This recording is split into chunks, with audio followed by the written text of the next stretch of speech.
Namaste friends. My name is Dr. Vikrant Singh Tomar. I am Global Convener of United Consciousness. I welcome all of you in this grand celebration of United Nations International Day of Yoga.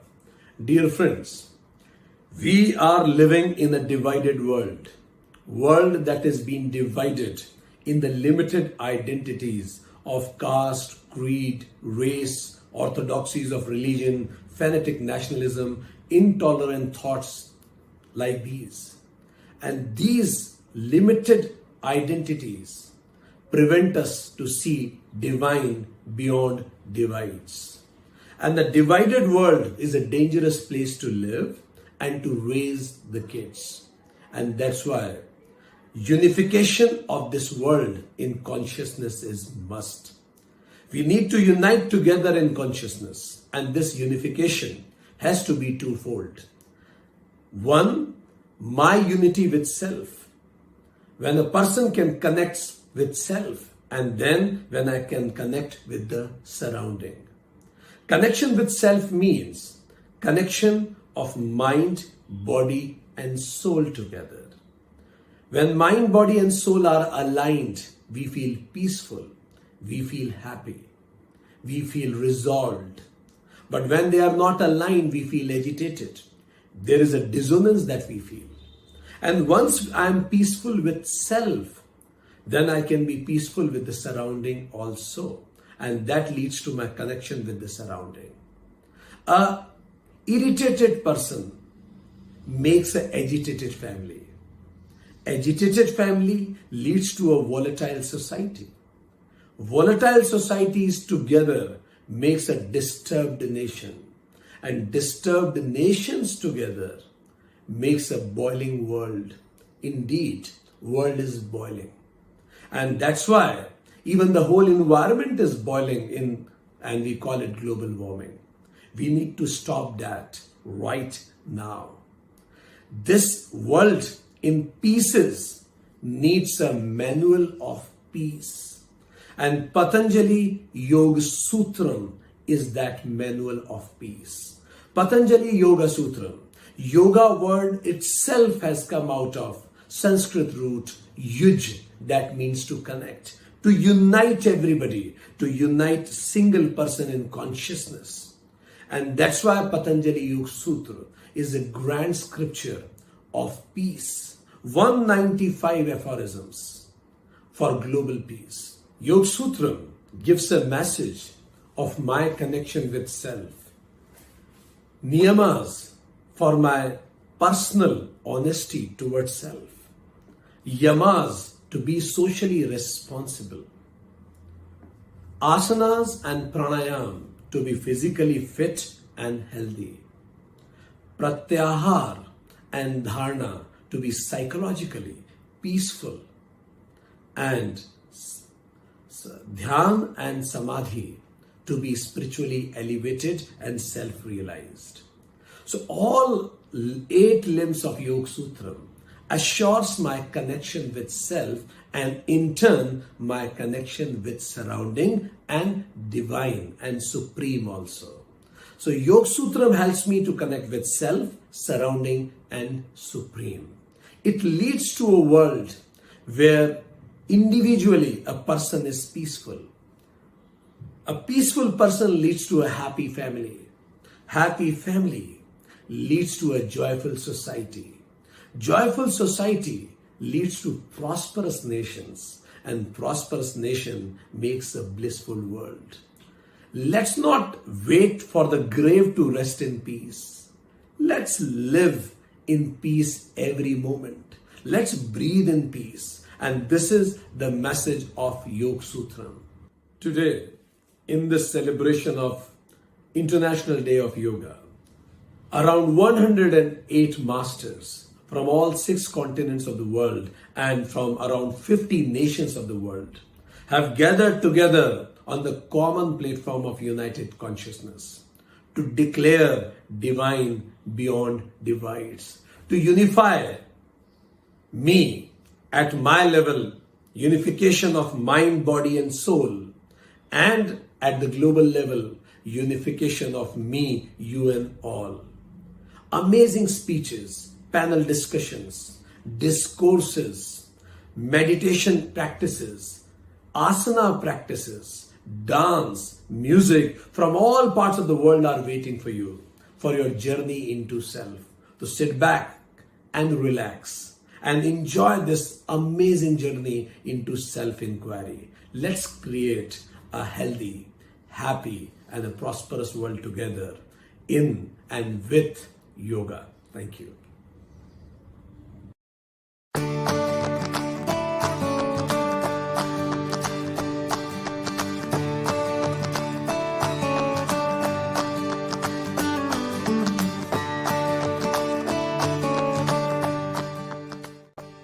Yoga for Kids is designed to recalibrate your child after a week of hectic and stressful school activities. These fun-filled activity-oriented classes include a variety of yoga and mindfulness practices. We play games, tell stories, move our bodies, and learn about being healthy, happy, and confident. Yoga for teens and young adults teaches them to thrive regardless of circumstances and navigate the many challenges that they may face with a sense of personal power and self-awareness. Classes typically include breathing techniques, pranayama, yoga asanas, meditation, mindfulness techniques, goal setting, time management, avoiding procrastination, developing a growth mindset, and leading a life of gratitude. Namaste. Our weekly yoga sadhana is based on yogic practices that are meant to help you in your spiritual journey. These practices include asana, pranayama, and meditation. This sadhana can bring you from body awareness to a mental awareness to a steady mental state so that you can perform at your most optimal level.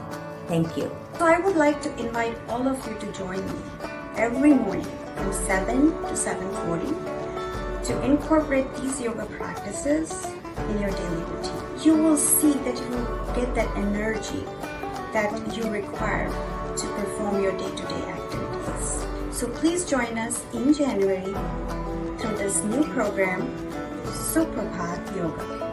Thank you.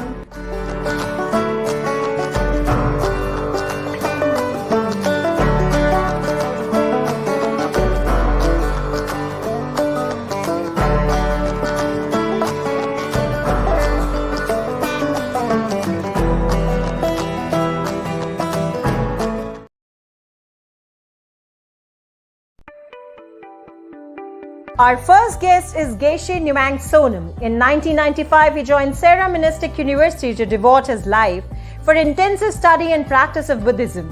He has been formally ordained by Khyentse Dakpa Rinpoche and received the highest monastic ordination of Bhikshu from His Holiness the Dalai Lama. Presently, he is working as a translator and a Buddhist scholar. His first book is In the Footsteps of Siddhartha, was published in 2010.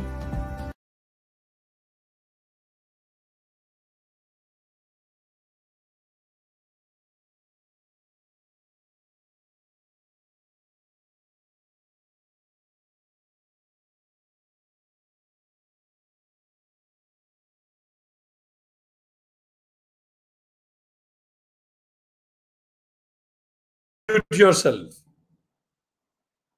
Unmute yourself, Gesheji. And if you can keep your camera horizontal, it will be more better. If you can keep your camera horizontal, it will be better.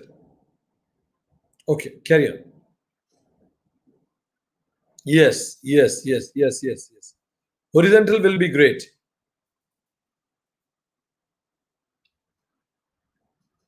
Perfect. Thank you.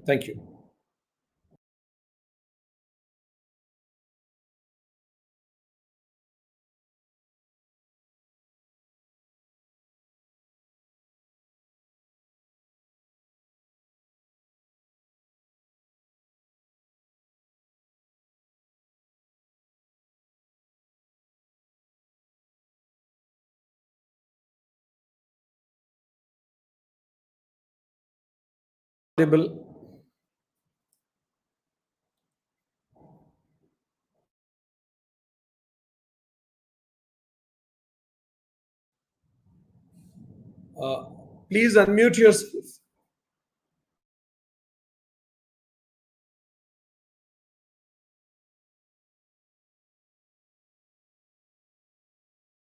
that issue is fixed, our advertisement should.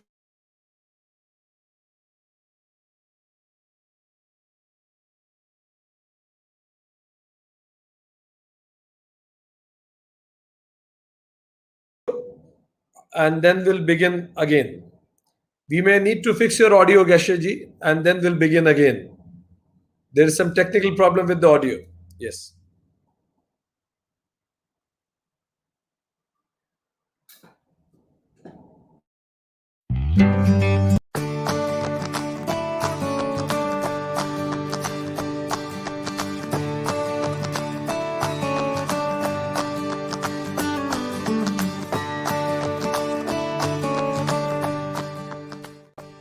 Yoga for Kids is designed to recalibrate your child after a week of hectic and stressful school activities. These fun-filled activity-oriented classes include a variety of yoga and mindfulness practices. We play games, tell stories, move our bodies, and learn about being healthy, happy, and confident. Yoga for teens and young adults teaches them to thrive regardless of circumstances and navigate the many challenges that they may face with a sense of personal power and self-awareness.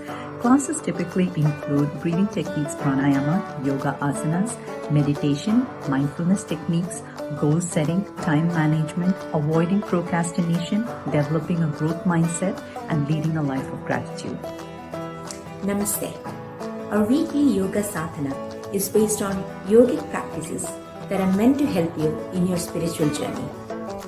These practices include asana, pranayama, and meditation.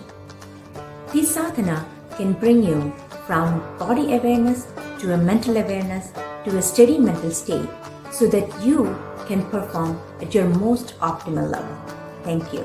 So I would like to invite all of you to join me every morning from 7 to 7:40 to incorporate these yoga practices in your daily routine. You will see that you will get that energy that you require to perform your day-to-day activities. So please join us in January through this new program, Suprabhat Yoga. Thank you.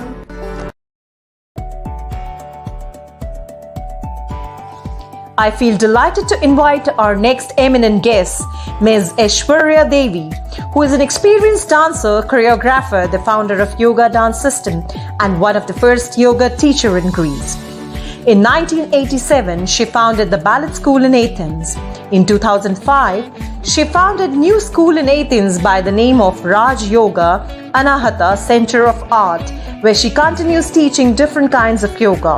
She has been greatly inspired and spiritually enlightened by the teachings of Paramhansa Satyananda, Master Kao Koksui, Pandit Shri Ram Sharma Acharya, Mataji, and others.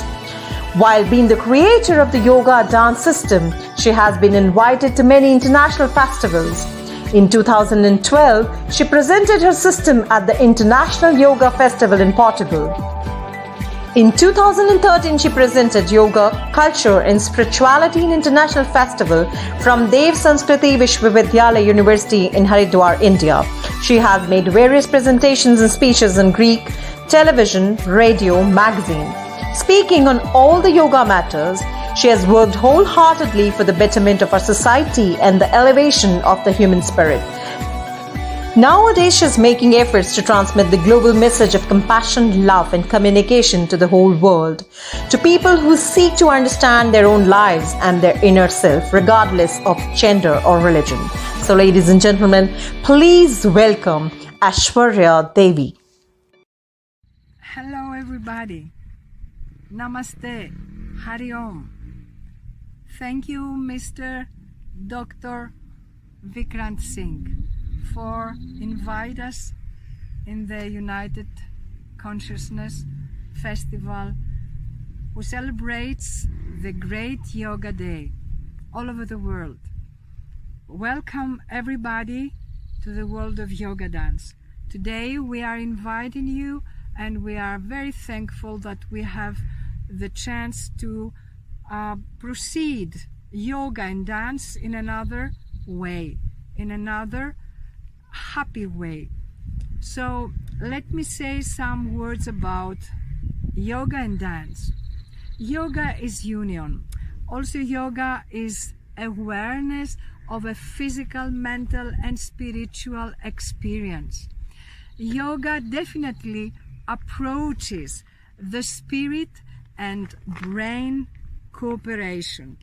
So dance is the process of tuning the instrument of the body and coordinate it with the soul and spirit into one and harmonious whole.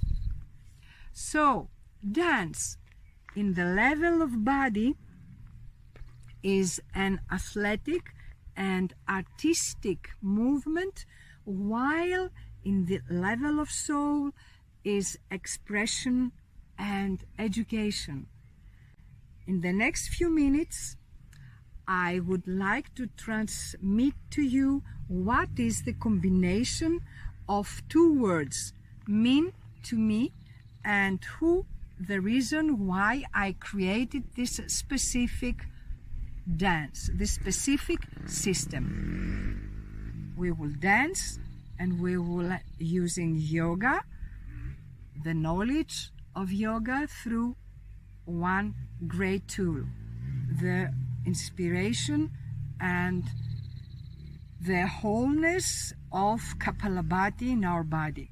So while we are dancing, we are not having any physical, any normal breathing, but we are using Kapalabhati of exhalation through dance. So you will see us dancing, jazz movement and modern movement and generally movement of soul and our spirit through the music, but through the concentration of Kapalabhati in our body.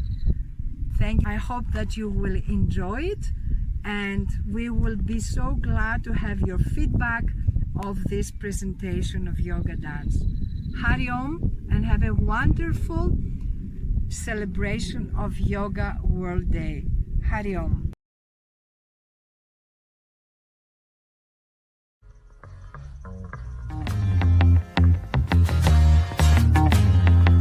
I see the kids, them running on by.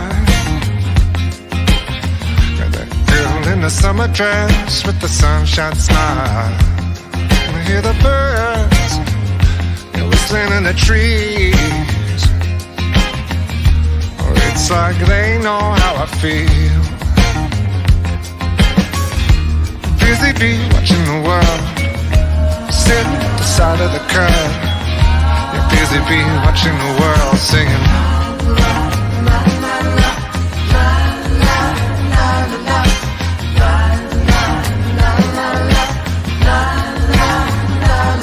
Left my home and I flew east over North Sea. Life's just beginning, I'm breaking free. You're on the 9th Street with the sun on my back, yeah. Knock for Ruben, come kill some time on the heron drag. Busy bee watching the world, sitting at the side of the curb. You're busy bee watching the world, singing, this is how it feels when a good day comes along.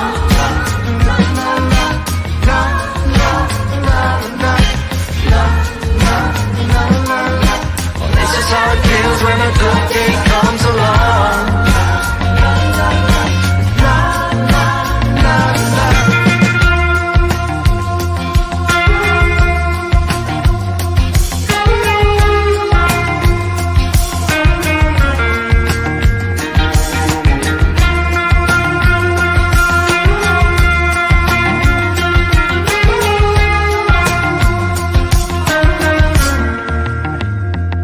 The sun is out, so come and get a glimpse. It's here for all of us, so come and warm your skin. Now on the 9th Street, soon we'll be back on track. Knock, knock for Ruben, come and kill some time on the heron crack. Busy bee watching the world, seeing all the boys and the girls. You're busy bee, haven't you heard? Yeah, this is how it feels when a good day comes along. This is how it feels when a good day comes along. This is how it feels when a good day comes along. Yeah, this is how it feels. This is how it feels. This is how it feels when a good day comes along. This is how it feels. This is how it feels. This is how it feels. This is how it feels. Let me tell you what you can do with my love. Alright, gotta let you know, girl, you looking good, your eyesight. Alright, just tell the DJ to play your favorite tune, then you know it's okay. What you found is happening now.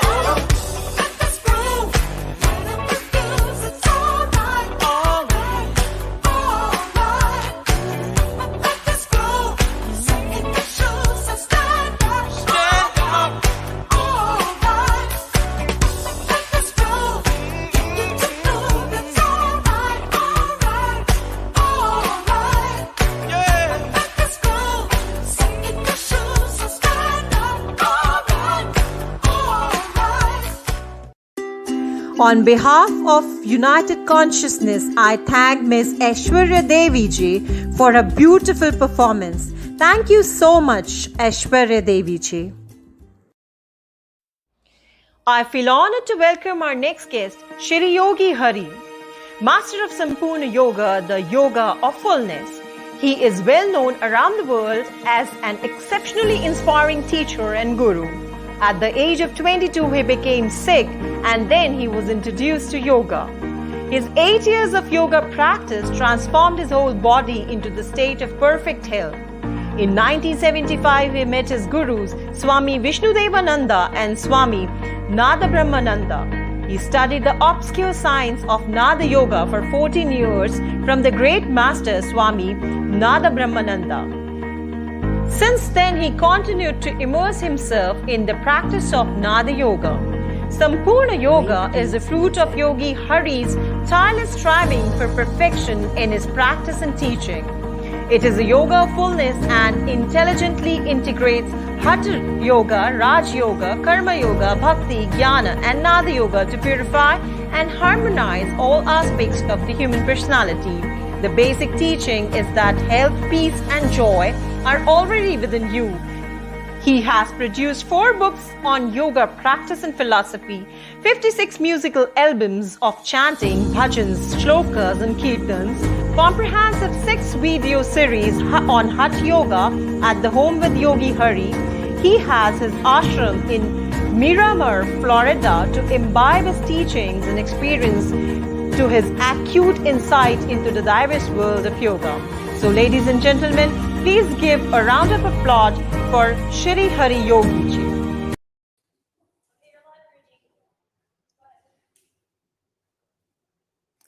Om Gam Ganapataye Namaha. Om Gum Gurubhyo Namaha. Om Aim Saraswatyai Namaha. Namaste to all of you. Thank you for this opportunity to present a summary on this divine science of Hatha Yoga. Most people become introduced to yoga because of health reasons. I myself, at the age of 22, was introduced to yoga because I was classified as a medicated incurable. From the moment I got introduced to yoga, I knew that it was the truth. So I immersed myself with devotion, dedication, and devotion to this practice. Along the way, I was able to regain my health and free myself from the need of medication. So, for one to experience good health, there are 5 practices that you should be involved in. And this is proper exercise, proper breathing, proper relaxation, proper diet, and positive thinking. Positive thinking is living a moral and ethical and dharmic life. It is a foundation for all enlightened living and practice, as a foundation for all spiritual practices. This is why in the beginning of the exposition on Hatha Yoga, there are 10 yamas and 10 niyamas that one should adhere to at all times, regardless of time, place, and circumstances. The yogic approach to exercise is holistic. It addresses all the systems of the body. And when we talk about body in yogic terminology, we're speaking about the physical body, astral body, causal body. In the physical body, there are 11 main systems. In the astral body, there are 5 systems. In the causal body, 1 system, the Anandamaya Kosha. In the astral body, we have the Pranamaya Kosha, which is the energy system, and that includes all the chakras and so on. Then we have the sensory system, emotional system, mental system, intellectual system. In the physical body, we have the skeletal system, muscular system, nervous system, digestive system, etc. So there are 17 main systems in all these 3 bodies. And all of them have to be addressed, to be purified and refined for one to experience radiant good health. Along with this, you need breathing exercise. The breathing is very important to ventilate the body from impurities, toxins, and to bring in oxygen and prana to every cell in the body. And at this stage, you're involved in abdominal breathing, full yogic breath, Kapalabhati, alternate nostril breathing. Diet is very important for proper health, and so we are involved. We recommend sattvic, yogic, vegetarian diet. If you live your life like this, you will find that you will be free from stress that is accumulated in the body and the mind, with the stretching exercises, proper breathing, proper diet, and observing a moral and ethical life. You'll find that your life will be stress-free. You'll be relaxed and poised in every situation in your life. Along with all of this, you get involved in the kriyas. And these are the Shad kriyas, the Neti, Dhauti, Bhasti, Kapalabhati, Nali, Tratakam. And this integrated practice help you to accelerate the process of refinement and purification of the nadis. When the nadis are purified, there are indications. The body becomes lean, glowing with energy, with life. And the nostrils also are free, both sides at all times. Normally, usually, people experience that one side of the nostril is blocked and the other side is free. And then it alternates after a few hours. When the nadis are purified, you find that both sides of the nostril are equally free. And you experience a very heightened state of living, of experience. At this stage in your practice, naturally you will crave for deeper and higher guidance and to be involved in higher practices. At this point in my life, I met my guru. As if miraculously, my guru appeared and I entered the ashram, immersed myself in the deeper and higher practices of yoga. Me and my family entered the ashram. I was blessed with economic independence. I was blessed with a wife that was very highly evolved and supportive in my practice. So I did not have to think about money. I was blessed with enough to support my family and take care of my responsibilities. So at this level in your practice, you'll be involved in the higher techniques of pranayama. It's called kumbhakas, and these are Surya Bheda, Bhasrika, Ujjayi, Sitali, Sitkari, Brahmari, Murcha, and Plavini, and Anuloma Viloma, along with the mudras of Mula Bandha, Jalandhara Bandha, and Uddiyana Bandha. This stage in the practice, you could call it Kundalini Yoga, because the emphasis and your focus is on awakening Kundalini Shakti. However, you need to purify the Sushumna, the central nadi through which this Shakti will be flowing. So, at this point, when the Sushumna nadi is purified, then Kundalini is awakened through your intense practice. At this point, you need to be involved more in the advanced techniques of mudras. So you get involved in the Vajroli Mudra, Kichari Mudra, Maha Mudra, Viparita Karini Mudra, etc. At this stage in your practice, you could call it your practice Tantra Yoga. As you continue this way, with the mind being completely withdrawn, you become aware of the anahata vibration, the anahata sound.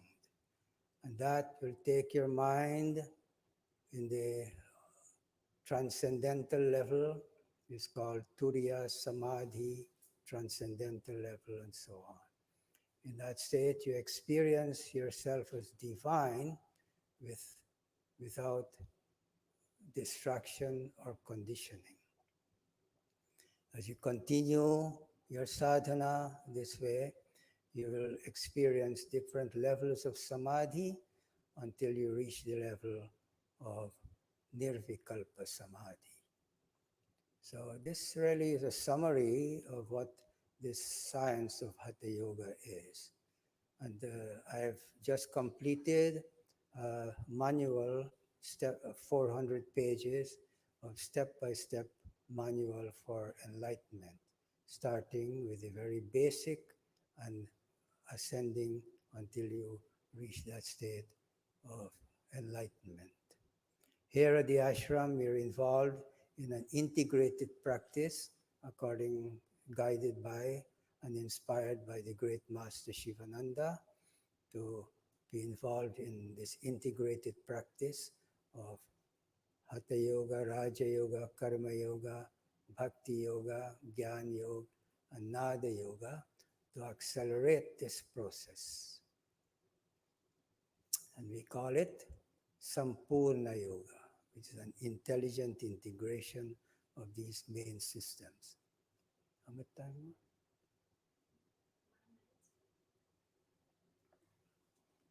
So, I was really blessed to be introduced to this divine science of Hatha Yoga to regain good health, and blessed with a guru at the time when I yearned for higher knowledge, blessed with a beloved wife that was from childhood being exposed to spiritual life and blessed with 4 divine children. So I really did not have to battle and struggle with all these basic processes. And every step of the way, I was really supported and inspired by my beloved. And thank my good karma, thank the divine for all these blessings with my guru and the right guidance and to be involved in right practice. May you all be blessed with radiant health, peace of mind, and abundance, success on your spiritual path. Hari Om Shanti.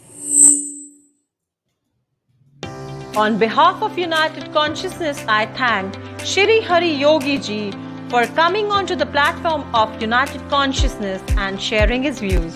Thank you so much.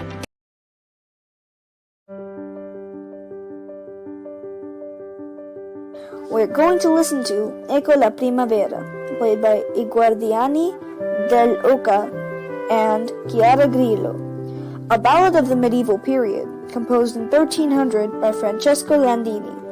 The flutist Sara Lanci, the percussionist Nicola Cerulli, and the hurdy-gurdist Tiziano Fiola are part of the group I Guardiani dell'Oca, which offers touring shows of medieval music and street theater playing in the most beautiful villages in Italy and Europe.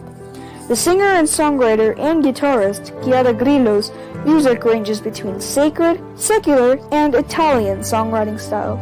She plays in Chiara Grillo Group, which performs in theaters, squares, churches, and lounges. Both groups play early music repertoire. The making of this video emerged from the idea of combining, through music, 2 different realities: the palace and the street. Tiziano plays the hurdy-gurdy in the video and is an actor. Sarah and Nicola are musicians in The Companion. Nicola also plays the bagpipe and is a songwriter. Chiara Grillo is also a songwriter and a wonderful singer.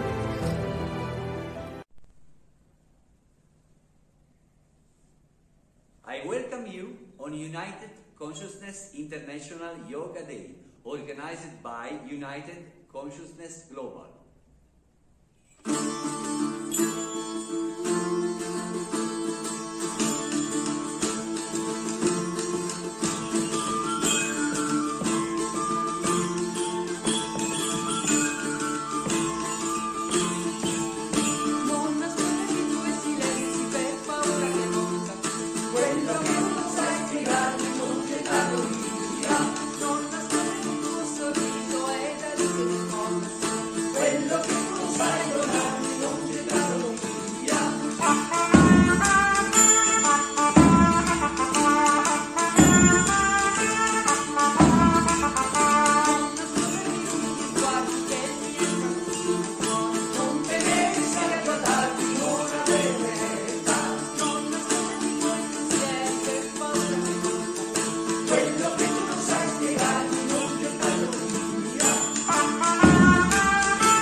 Quello che tu non sai spiegarmi sta parlando dentro di me. I really appreciate to Ms. Sara Lanci and group for presenting a beautiful and melodious performance. Thank you very much, Sara ji and group. Andrei Lobanov is one of the founders and leaders of the yoga community in Russia. Yoga master with a unique path and experience, who started his yoga practice and research in Soviet time when yoga and other oriental practices were forbidden. Andrei's school became the first official yoga school in USSR and Russia in 1983. He found a way to legalize yoga in Nizhny Novgorod region and played an important part in making yoga legal all over the country. In 1989, he founded the first yoga teachers training school in Russia, which in 2002 became the Academy of Traditional Systems of Healthcare and Human Development and got the license from Ministry of Education for yoga teachers training. He also was the first in Russia to work out yoga therapy educational courses, which were included in the curriculum in foremost medical higher education institutions. Vast experience in yoga, ancient and modern medicine, studying different philosophical and scientific systems enabled him to create a unique multi-level system called Yoga Lamb. It is based on the principles of classical yoga Patanjali, research of scientists, innovators, and original technologies and practices worked out by Andre himself. The object of Yoga Lamb is to help modern human to govern himself and his own life, to give him effective technologies for self-exploration, self-healing, and self-development, which make him free and independent from different manipulators, political, ideological, commercial, to develop ecological consciousness, which helps us to overcome ecological crisis and save the planet. Welcome, Andrewji.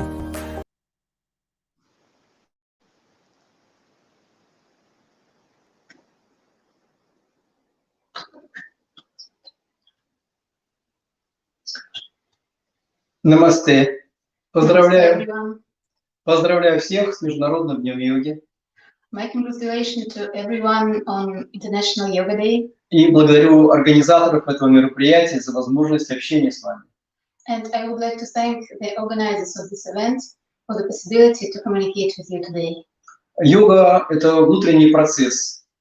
Yoga is an inner process. И чтобы эффективно применять состояние йоги в асане, пранаяме и медитации, And to use the state of yoga effectively in asana, pranayama, or meditation, нужно правильно настроить и уравновесить состояние своих структур – тела, энергии и ума.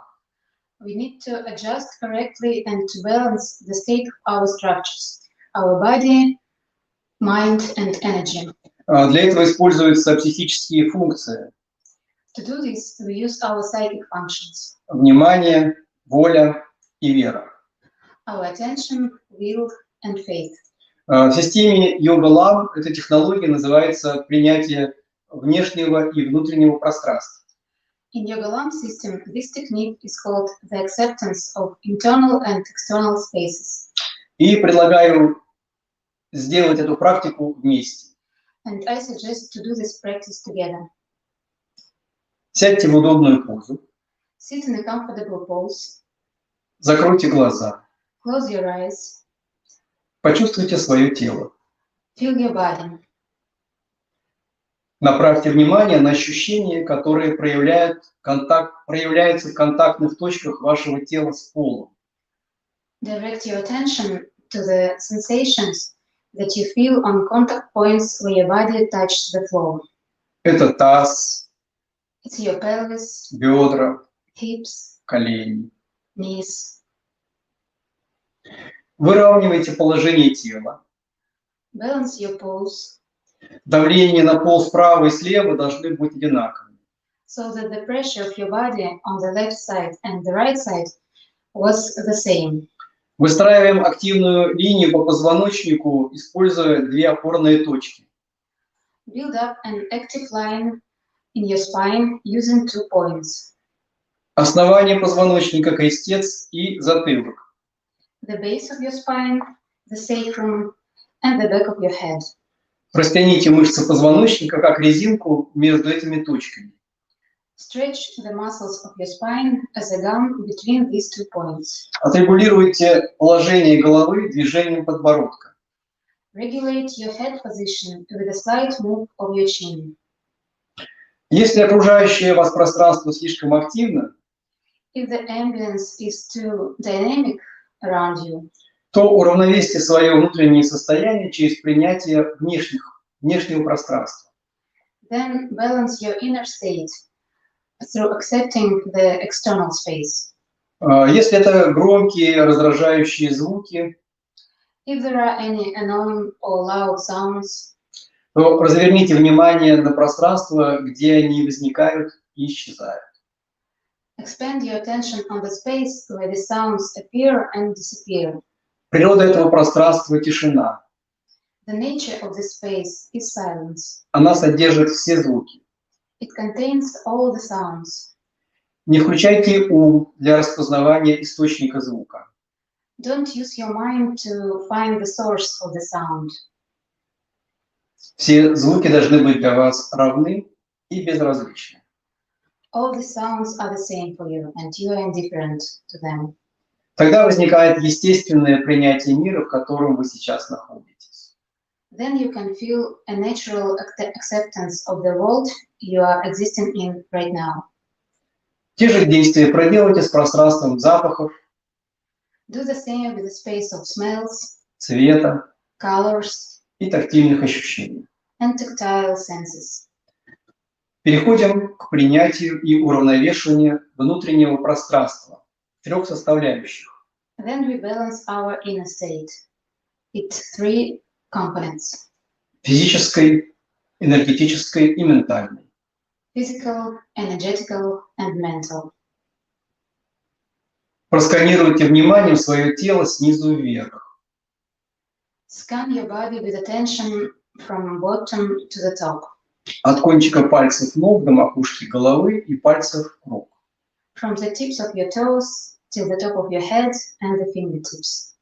Почувствуйте состояние всех частей вашего тела. Feel the state of all parts of your body.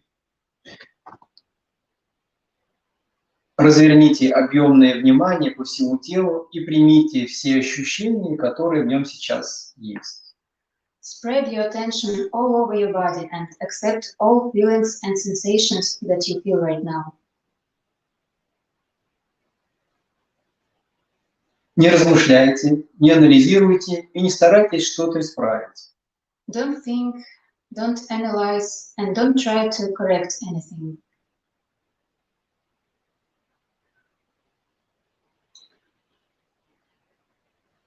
Разверните внимание на эмоциональный фон. Expand your attention on your emotional background. Он отражает состояние вашей энергии в данный момент. It reflects the state of your energy right now. Примите его также без участия ума, анализа и сравнения. Accept it also without mind, without thinking, comparing, or analyzing. Разверните внимание на ум. Expand your attention over your mind. Осознайте то, чем он сейчас заполнен. Realize what it contains right now. Это могут быть остаточные явления от вашей предыдущей деятельности. It can be remaining experiences of your previous activity. Обрывки мыслей, Fragments of thoughts, образы, images, рябь перед глазами. or some ripple in front of your eyes. Примите их без анализа. Accept them without analyzing. Разверните внимание на пространство ума, где появляются и исчезают все образы и мысли. Expand your attention on the space of your mind, where all these images, thoughts appear and disappear. Удерживайте присутствие своего внимания в нем. Keep the presence of your attention in this space. Соедините эти три пространства в единое целое. Then unite all these three spaces, your physical, energetical, and mental space, in one. И в нем есть центр активности, And find in this space a center of activity, которое проецируется на тело как точка проявления энергии и воли. This center is projected to your body as a point of activity, of will and energy.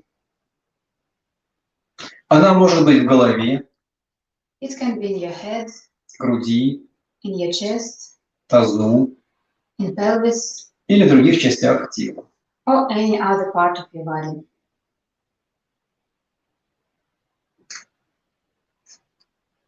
Обнаружив ее, произнесите несколько раз слово «я». As you find it, pronounce several times the word I.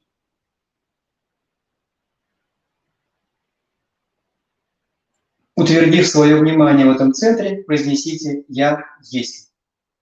Asserting your attention in the center, confirming it, say I am. Максимально проявите в ней вашу волю, энергию, обозначив ее словами «я есть воля». Activate your energy in this point, designating it with the words I am will.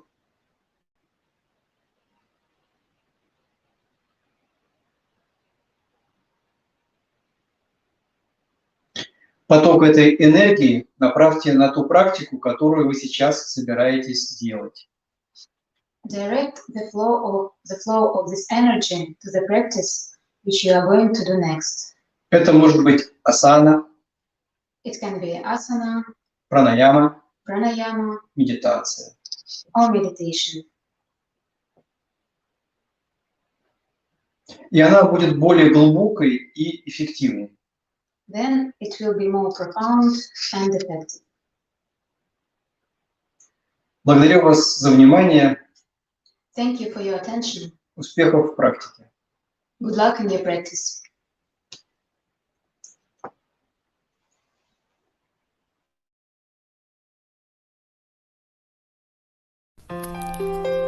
On behalf of United Consciousness team, we would like to thank Andreji for sharing his views and experiences in the journey of yoga.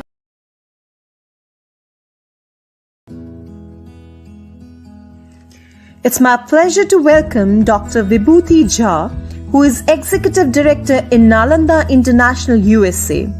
In 1991, he worked in leadership role with the American Express Bank to build and develop Indo-US business relationships. He obtained his undergraduate degree with majors in economics and minors in politics and psychology from Fergusson College, Pune, and his master's is in economics. He got his inclination towards understanding of Indian culture, its rich tradition, values, and Vedic heritage. He participated in the PBS Live program on Asian Indians in America, speaking on Indian culture, traditions, and values. He is a committed practitioner of transcendental meditation for the past 30 years.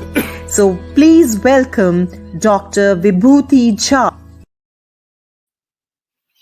Namaste and greetings to all listeners and viewers who are there here today on the United Consciousness celebration of Yoga Day. Now, we are talking today about Shauch, purity in performance. In my experience of my life, I do know one thing for sure, that everywhere, everybody wants to perform at the highest level of his capability, without realizing that we ever come to know what our actual ability to perform is. So whenever I am confronted with the situation, did I do my best? I always ask that question, what was my best? Did I do my best in this given situation, in this given circumstances? So let's kind of understand, because yoga is nothing else but it creates a unification and alignment in the mind, body, and consciousness. It produces a sync in the three elements of our physical existence, spiritual existence, and essential being as a human being. So what are the factors that contribute towards greater level of performance in our life? One of the things is very important. We have to remember that we have to be open-minded. We have to remain open-minded, be willing to learn, be willing to be taught, to use the modern language, be coachable, be able to get mentored to becoming what you are and what you want to become. So when our mind, body, and consciousness and spirit or flash is in sync with each other, to use the sportsman language, we say, I'm in a zone. my performance outstrips everybody's expectations. And that's the key element. When the alignment goes awry, then we know that our performance is not meeting its highest level of expectation and performance. So what is critical about this performance? What is purity in this context? It's very important to remember that it has a lot to do with the Hindu concept of dharma. Dharma is not religion. Dharma is not action. Dharma is what brings authenticity to our practice and performance. We all instinctively, intuitively, and using our intelligence know exactly when we are doing the right thing and we are not doing the right thing. I won't say use the word wrong, but the right thing and the not so right thing. We intellectually, instinctively, and intuitively, remember that part, is very critical for learning ourselves. So in this situation, when we do something right, we know about it. And that's called our dharma, individual dharma. And that's where it translates into a collective dharma. It's not about something being right or wrong, but something that is the most appropriate thing to do in the moment of time. And when we acknowledge that when we are doing the right thing, we are doing what is appropriate for the occasion, that's the time when we are exercising our dharma. Dharma doesn't mean you can't be violent. It's a very strange realization, because we know that if, regardless of how much we may be believers in non-violence, or be a vegan or a vegetarian, but when we are, our family and ourself is attacked by somebody unwanted, that's the time when we have to protect. It's our dharma to rise up and protect and defend our family, our structure, our essential being. And you can only do that when we are in a state of perpetual readiness. That's what is important. And I have always related the element of performance with actual situations on the ground conditions. Take the example of sportsmen. They don't just get up to participate in Olympics.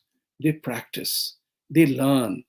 In the previous session of yoga, the Guruji said, have best wishes with your learning. That's the important part. We have to be learning, to be in a continuous state of readiness to perform. And that will not come about unless and until we have the purity of mind of doing our dharma. That's very important. Whether you belong to any faith, whether you belong to any organization, there is always a process whereby we know what's our dharma, intellectually, instinctively, and intuitively. The other part, which is very important, that when we begin to learn, it is a somatic experience. That's what body learns. We can acquire a knowledge at any given point in time.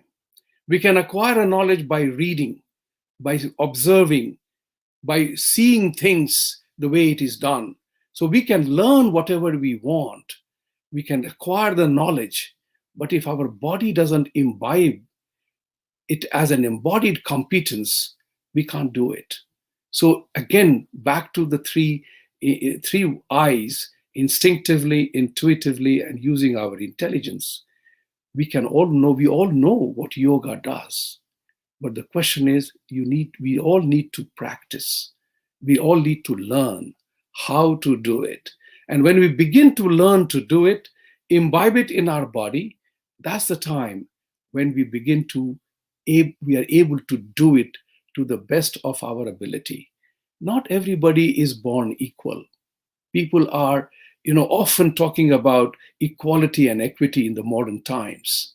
But remember, unless and until we recognize that there are individual differences in the world at any given point in time, because we are born equal as infants, and after that, we grow. We grow, we mature, we age, and we perish. This is a natural phenomenon in our life. So each individual becomes different and attains a different level of performance only by learning, only by training, only by being coachable to become better in life. So that's very key element to do. If I want to drive, whether I can drive 17 hours or 5 hours, we have to know how to drive. We did not become a good driver by learning the knowledge of driving or memorizing the driver's manual or memorizing the instructions how to be a good driver. Otherwise, we would be a great swimmer, great tennis player, or a great whatever we want it to be. But the learning is a commitment. That's a commitment. You drive it through your ability, what you are best at. So when we are trying to perform well in any endeavor of life, any endeavor, whether we want to be a soldier, politician, accountant, bankers, spiritual leaders, we practice, we learn, we acquire that knowledge, and it's only then that we are able to do the best that we can. What is important here is to be able to learn is to be able to be coachable. There are many stages of expertise.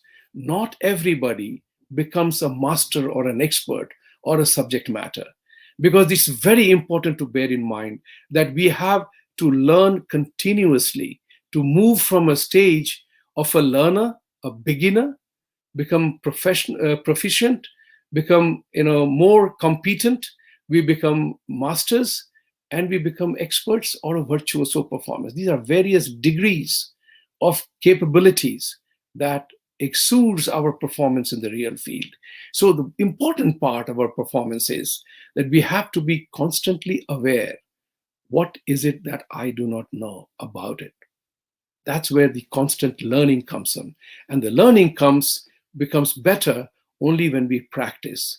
So the purity concept is important, because if we want to do well in life, we make a commitment. We understand the environment. We have to nurture our ambition through application and skill, and we don't become judgmental. These are virtues of important arena for us to all understand that, whatever it is, energy follows attention. I'm giving you certain concepts here. So because if you want to perform better, we have to begin to commit to that. And we have to begin to commit, we have to give time, we have to make efforts, and we have to imbibe.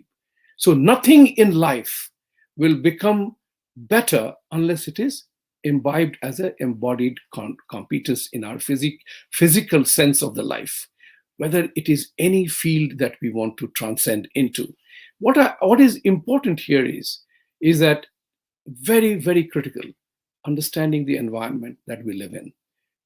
I have always been a learner, because we have to be able to avoid being blind to our own blindness. Certain times we say, you are wrong, because I do not know what he or she is talking about. So when we become aware of our own blindness, it's like driving, you have a blind spot. Today's we have special cameras, a special mirror there to showcase to you that there is a blind spot. We all have a blind spot. And yesterday I was listening to a major guru, and he told somebody that blind spots always exist. The question is, are we aware of that? So when some truck is overtaking us, it's featuring in our blind spot, we still are not seeing what's behind that truck and how much time it will take to learn where does our safety lie. So the point of the matter is, this is a very, very beautiful subject. In the world, I have not come across anyone who doesn't want to do well in life, doesn't want to perform well. Important part here is to be consciously aware that it's only when our mind, body, and consciousness is aligned in a manner that it puts us in a zone that we excel. Nobody always operates at 100% of his or her capacity, but our objective is to enhance our ability to do things better. And that's also important to understand. We'll never be perfect. There is one guru who is better than other guru. There is one tennis player who is better than other tennis player. There is one computer programmer who is better than other computer programmer. These are all people who excel. And yoga, meditation, pranayam, these are exercises. These are methods through which we can indulge in greater learning. I use the word indulge is because it's available to us. We do not have to do a PhD or be in a master's class to do that. But if we do attend classes, that's the time our knowledge base goes over and we'll acquire more practices. With this, I will close my subject. Thank you very much for listening to me. But bear in mind, for the mind, body, and consciousness to be aligned, we have to know our dharma, which we know instinctively, intuitively, and intelligently, intelligence that we possess. With this, we will be able to do much more by embodying the competence that is essential to be successful in life. So purity in performance is key. We all must strive to be better and do better. Thank you very much. Best wishes. On behalf of United Consciousness, I thank Mr. Vibhuti Jha for coming onto the platform of United Consciousness and sharing his views. Thank you so much.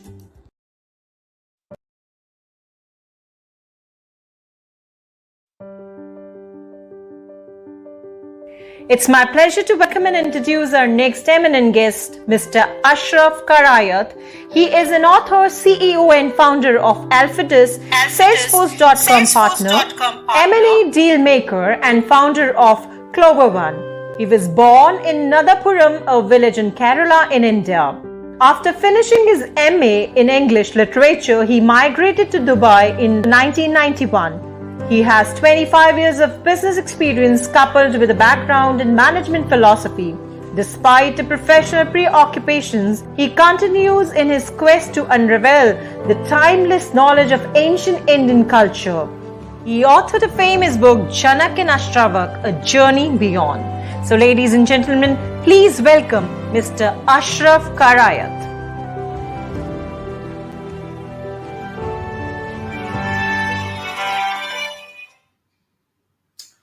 Good morning, good afternoon, and good evening to all. First of all, thank you very much for that wonderful introduction. And thank you very much for giving me this opportunity to speak on this occasion. So as you know, my subject is the art and science of self-realization. Self-realization in Sanskrit, what we call is Atmajnan. Some people call it liberation, or even enlightenment. And thank you, Dr. Vikrant Singh, for giving me that subject. It's a favorite subject of mine because my book, Janaka and Ashtavakra, this is the book. This is all about the King Janaka's search for meaning and self-realization in his life.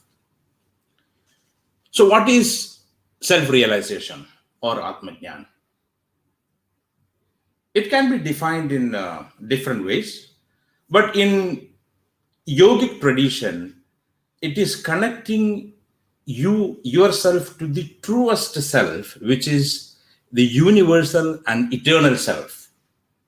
It is realizing the infinite potential you have, the non-physical entity. Okay, we have two entities. One is the physical entities and the other one is a non-physical entity.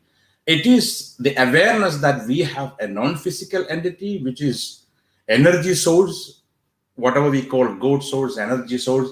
And it is our knowledge to connect to that energy source. In the modern day context, it is defined as expressing a person's fullest capability or fulfillment of a person's fullest potentialities. That is what they call in the modern day science about the self-realization. So it can be defined in the Eastern philosophical, the Vedic context, and also it can be defined in the modern day context.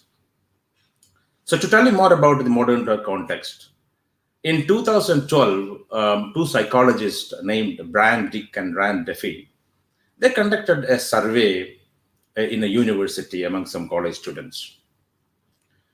And they surveyed and the students who considered a spiritual calling or a sense for a higher purpose in their life, they thought that they are essential. The sense for a higher purpose or the search for a true meaning in life are essential to find a job in their life, to choose their career in their life. Because that search for meaning will make a lot of difference in our life, in our day-to-day life. The way we see things and the way we interpret our day-to-day experiences, everything will change the moment we have that self-awareness, or once we understand the true meaning of our life. To give you an example, and all of our personality weaknesses will get eclipsed once we truly understand our true meaning of our life. To give you an example, as you all know, Mahatma Gandhi, when he was young, he had a lot of personality weaknesses. He was shy, timid, and he was afraid to go and speak to an audience sometimes. But when he realized his true meaning or true search in his life, what happened is that he aligned himself with a vision, with a mission in his life. And once he realized that, all of his personality weaknesses were eclipsed in that. And there are many studies, like when you have the search for self-realization, when you have that search for true meaning in life, it will change everything in your life. For example, there was a study like during Second World War, a famous psychiatrist called Viktor Frankl. He wrote his experience in his book called The Man's Search for Meaning. He talks about two types of people, because he was detained in the Nazi concentration camp as a prisoner, and among these prisoners there were two groups. The first group was basically they lost their complete hope in life, and they lost the meaning of their existence in their life. And what happened was they could no longer resist imminent starvation, sickness, and their body got deteriorated, their mental capacity came down, and they were succumbed to the illnesses. Whereas the other group who could associate some sort of a meaning in their life, in whatever they were experienced, if they could associate some sort of a meaning, they all survived. And Viktor Frankl was one among them. And Viktor Frankl later he became a very famous speaker in America. So the point here is that I want to tell you that when we have that search for the self-realization, the true meaning which we are seeking in our life, it changes everything. And this is what our Vedic tradition and all these ancient philosophies and mythological teachings are teaching us. As you know, the story of King Janaka and Ashtavakra. King Janaka is known as, in Ramayana, he was predominantly mentioned as Sita's father. But he also had a name called Videha. Videha means a person who transcended body consciousness, a disembodied being, because he was always searching for something beyond his sensual pleasures.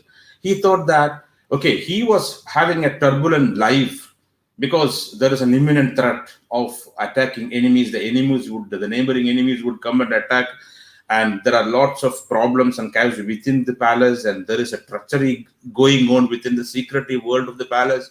And he was, among all these chaos and problems, what he thought was, intuitively he believed that there is something else which I need to understand. Probably whatever I'm experiencing around us, these are all the reflections of my internal state of mind. So he was searching for that true knowledge, and he was searching for the right guru. Then what happens was Ashtavakra arrives over there. Ashtavakra, as the name says, he has 8 bends on his bodies, but he was an enlightened being, and he was a true guru to King Janaka, and he imparted the knowledge of Atmajnan or self-realization to King Janaka, and this story is all about that. So when we come back to the modern day context of the explanation on self-realization, there is a famous psychiatrist called Abraham Maslow. What he talks about, what motivates a human being is nothing but self-actualization. Okay, it is more it is more towards self-actualization. So self-actualization, in 1943, he submitted a paper called Theory of Human Motivation, and he talks about a model called a pyramid model. In the pyramid model, he talks about a hierarchy of human needs. So the hierarchy is like this. The first, you have this physiological need, which is nothing but your basic needs of food, shelter, and your physical needs.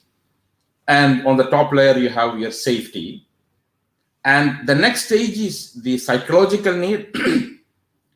The psychological need is about how you are with the society. And there is a craving in you to be recognized in the society, and you need attention and you need status in the society. So this is all about the psychological need. And on top of that psychological need, you have this esteem, which is the first layer is the craving for the status, and the higher layer is basically, it is the internal sense of worth. So the first is physiological need, the second is psychological need, which is the social need, and the third is self-actualization. So self-actualization is nothing but the craving of a person to express himself or herself to the fullest of who he is and excel in whatever that person is doing. And they usually come up with inventions, and they become successful in their ventures, whatever they do. And Abraham Maslow says that Albert Einstein is a perfect example for that. So his theories were very popular after a few years. I mean, for a few years it was very popular. And after a few years, he became his own critic of his theory.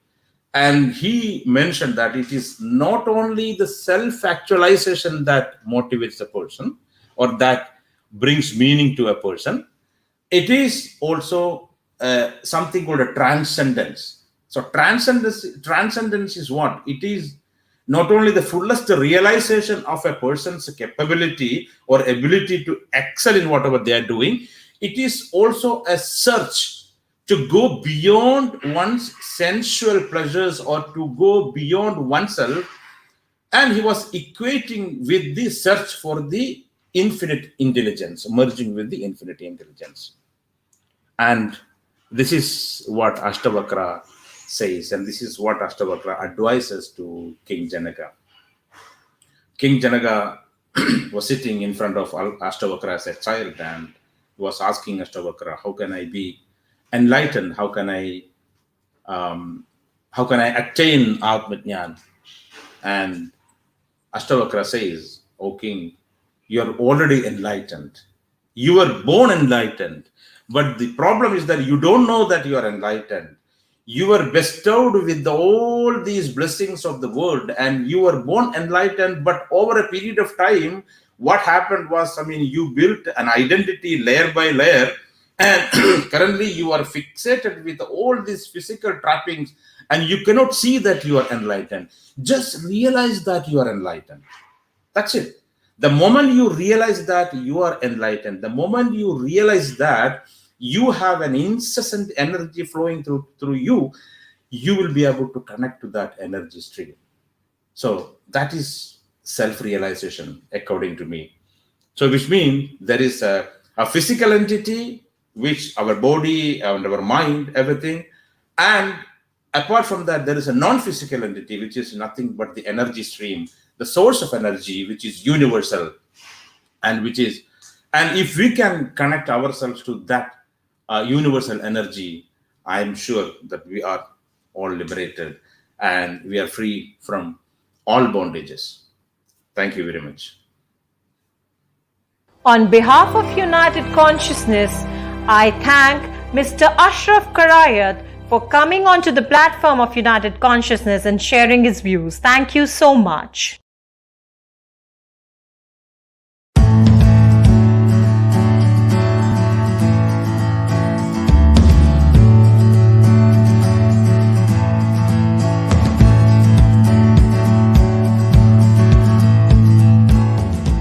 Research shows that public speaking is one of the greatest fears of mankind. And if it is the concern with you also, then this is for you.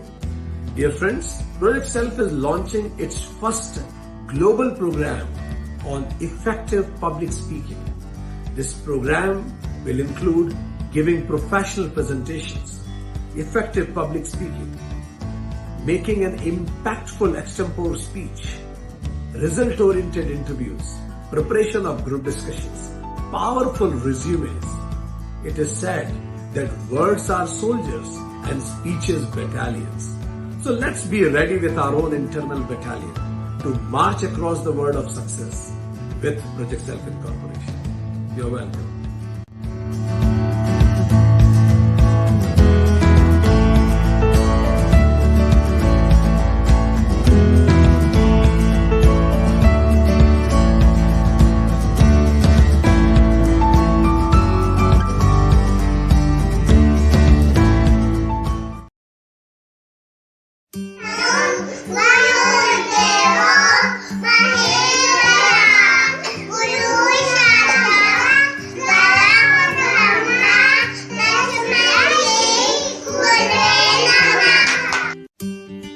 Akshara Kids Academy, a unique play school which aims at providing integrated development of child, incorporated for imbibing Indian values and Western acumen. We provide a unique opportunity for child to bring out their creativity and give them an environment to enhance their physical, emotional, and spiritual intelligence. We offer excellent facilities for your child to bring out the best in him through safe and supportive environment, wide range of equipments and trained, experienced staff. We extend your child's knowledge by teaching him English, Hindi, and Sanskrit. Our mission is to create a magnificent mix of culturally elevated, professionally groomed, personally dynamic, technically sound, academically excellent, emotionally intelligent, spiritually sublime, and physically fit world inhabitants, responsible citizens, and good human beings.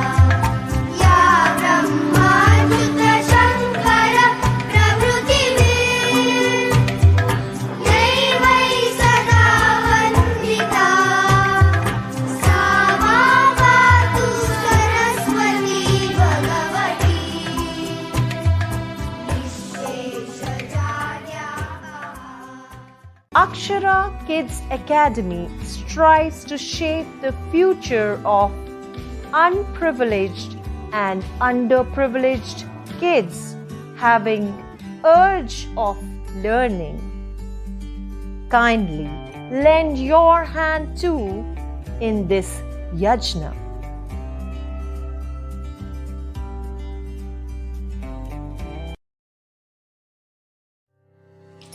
It is a time to witness the Sangam of experts and have the insightful, inspiring, and diverse perspectives on the topic, Yoga is the Inner Victory.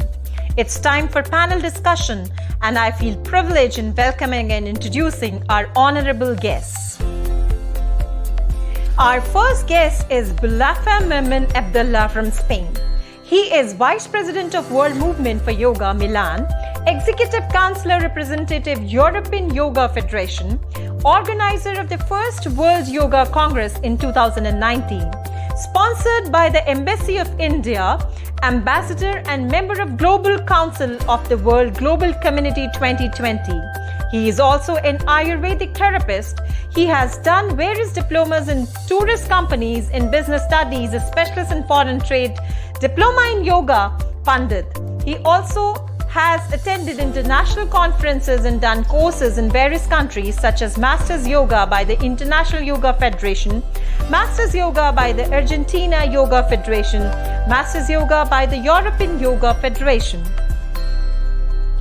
Our next guest is Yogi Baba Adnan Ananda Siddhi Viho Kabuk from Turkey. The cultural richness of his homeland nourished his soul and his life journey through matching the logical aspects of the Occident with the emotional aspects of the Orient. He attended many training programs and learning yoga from various teachers, healers, gurus, and masters all over India and in the Far East. In 1996, he started to teach yoga in Istanbul and founded a yoga school which he named after one of his gurus, Siddha Ashram Yoga Center. He has his ashram in the Taurus Mountains of Alanya Antalya, Turkey, where he teaches classical spiritual yoga. Other than teacher training programs, he also hosts yoga purification camps in his ashram. He has his autobiography by the name Without Disturbing the Silence, The Life Adventure of a Mesopotamian Yogi, published in 2008. Our next guest is Keleahana Silve, who is hula artist and choreographer. She always sought to promote Hawaiian culture abroad. She founded the first Hawaiian dance school in France, Halau Hula o Manau, named after the valley in which she was born. After 30 years in Paris, she returned to Hawaii and continues to teach Haumana in Alaska and China. Through her classes at Kapiolena Hospital Women's Center and the Salvation Army's drug recovery program, she has become a pioneer in the promising new field of hula for health. She also participated in the annual Talk Story Festival in Honolulu and released a CD of Hawaii tales, chants, and music. Today we also have with us Arjuna Gastav Plaza, a renowned yoga and meditation teacher. He started his yoga path at a very early age and has over 30 years of practice and study of yoga. His sharing and presentation of yoga includes various aspects of the tradition such as Hatha Yoga, meditation, pranayam, philosophy, yoga metaphysics, and yoga nidra. He has participated as a presenter and teacher in international yoga events like Bhakti Feast, Joshua Tree, California, USA, Dakini Festival, Yoga General Conference, Moscow. With a steady, firm, yet humorous and kind teaching style, he shares the wisdom and this ancient tradition with everyone. Today's panel discussion will be moderated by Dr. Vikrant Singh Tobar, Convener, United Consciousness. Dr. Tomer is an acknowledged trainer, academician, scholar, writer, and a management consultant. He's a freelance trainer and served the cabinet ministers of state, MLAs, police officers, and tycoons of the business world. His aim and objective is universal brotherhood and happiness through harmonizing the knowledge from the ancient scriptures into our lives. So I welcome all our guests for panel discussion.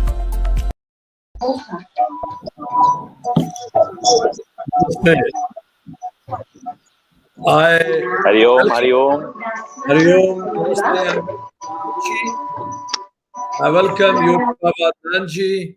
I welcome Arjuna Gestavaji, and I welcome Keleahana ji in this grand celebration of International Yoga Day. And I also welcome our audiences from different parts of the world.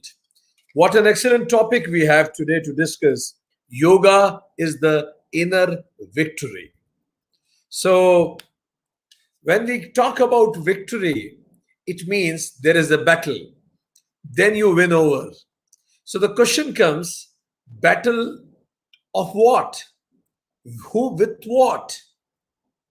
Who fights this battle and against what he or she fights the battle?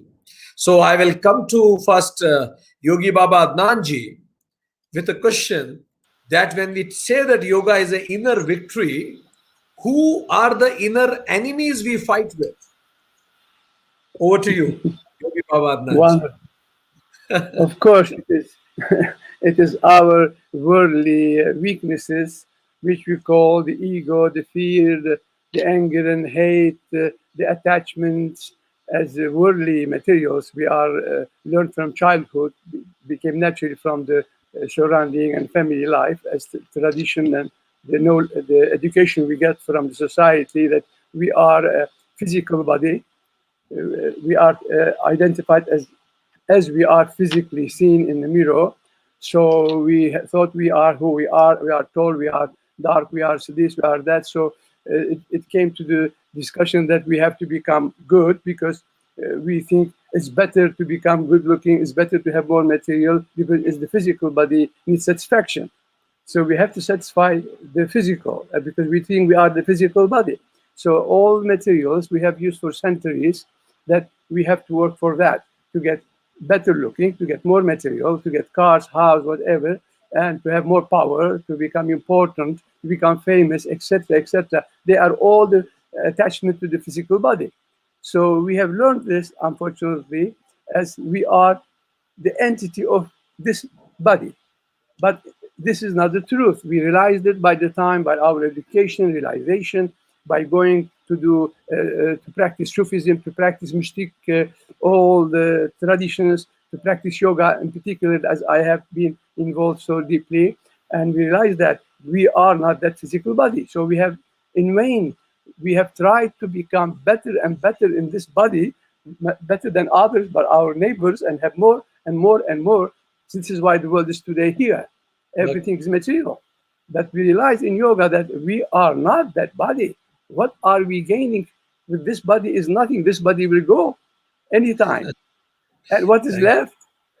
If we have not done anything but for the universe, for the nature, for our internal being, we have lost. We have lost the game. So thank God, as we are in this body still, we have realized this body is just carrying us as a vehicle to reach the development of our soul, our being. So we have found methods like yoga, which teaches us that you are the 7 bodies, and all these bodies has its own path to enlighten, to take to enlightenment. Thank you, Yogi Baba. Yogi Baba said that, Baba Adnan said that it's the ego, it's the anger, attachment, and hate which we developed inside us because we consider ourselves with limited identities of this body. Swami Dayananda used to say that spiritualism is considering even necessities as luxuries, and materialism is considering even luxuries as necessities. So let's go to another part of the world, Hawaiian Islands. And the question to you, Kilohana ji, is this, that who are the inner enemies? As we say, yoga is an inner victory. What are the inner enemies? Aloha. Namaste. Thank you so much for welcoming me and Hawaiian culture as a part of this wonderful event. Hawaii is a very unique place on this planet. It's a very beautiful place. There's calm, there's peace, there are beautiful surroundings, the ocean, the mountains, the vegetation. I represent the practice of hula here, and hula, I feel very strongly, is very much related to yoga in that it seeks harmony. Through hula, through Hawaiian dance, it's more than just an entertainment. Very often one imagines the Hollywood impressions of hula, which are very beautiful, very festive, very entertaining, but in true traditional Hawaiian practice, hula can be a spiritual path as yoga can. And actually everything is within, without, it's the same. And you can see I'm wearing the forest. The dancers in hula are clothed by nature, by the forest, by the tea leaves, the palapalai ferns. The dancer embodies nature, and we learn from nature. In hula, all of our movements, all of our gestures are derived from nature, inspired by nature.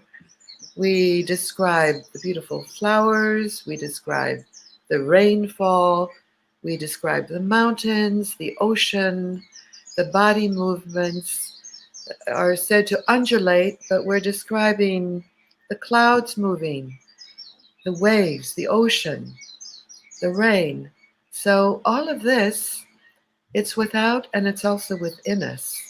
And I had the great pleasure of introducing hula to many students in Paris many years ago. I lived there for 30 years.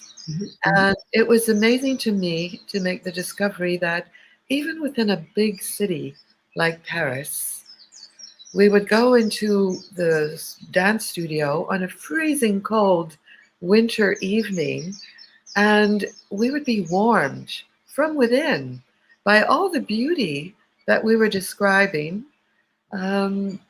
Nature, our own nature, that is there in all of us if we just allow it to develop. And by the end of several hours of dance together, we would leave and we would feel refreshed and as though we had vanquished all of the difficulties that we encounter in life. And so many are, in fact, of our own manifestation. Yes, we encounter difficulties and obstacles in business life and everyday life, just walking down the street or in a car in traffic. But it's amazing how when we start to find this beauty that derives from the creation around us, within us, whether it's through yoga or hula, healing can begin for ourselves and for the entire planet. Thank you. Thank you very much, Kilonaji. She said that it's the hula that is inner harmony. And she beautifully said that I'm wearing nature, I'm wearing the forest. And be with the forest, then only you will be in harmony. Be with the nature, you embody nature, then you will be relatively in a better harmony with the nature. So I'll come to Mimunji. Mimunji, what is it that disturbs this inner harmony? Why humans are not in harmony with themselves and with others also? You may need to unmute. Mimunji, yes, carry on. Ji. The inner, that comes to me altar. So, in a victory, it's a moment. Just a moment. You need to speak a bit louder. Oh, now? It's okay now? Yes, sir. Okay. Please speak. I try to say that the inner means inside. But life is in and out. And also in a victory, it's just a quantum. It's a moment. We are talking here the connection of man with the universe.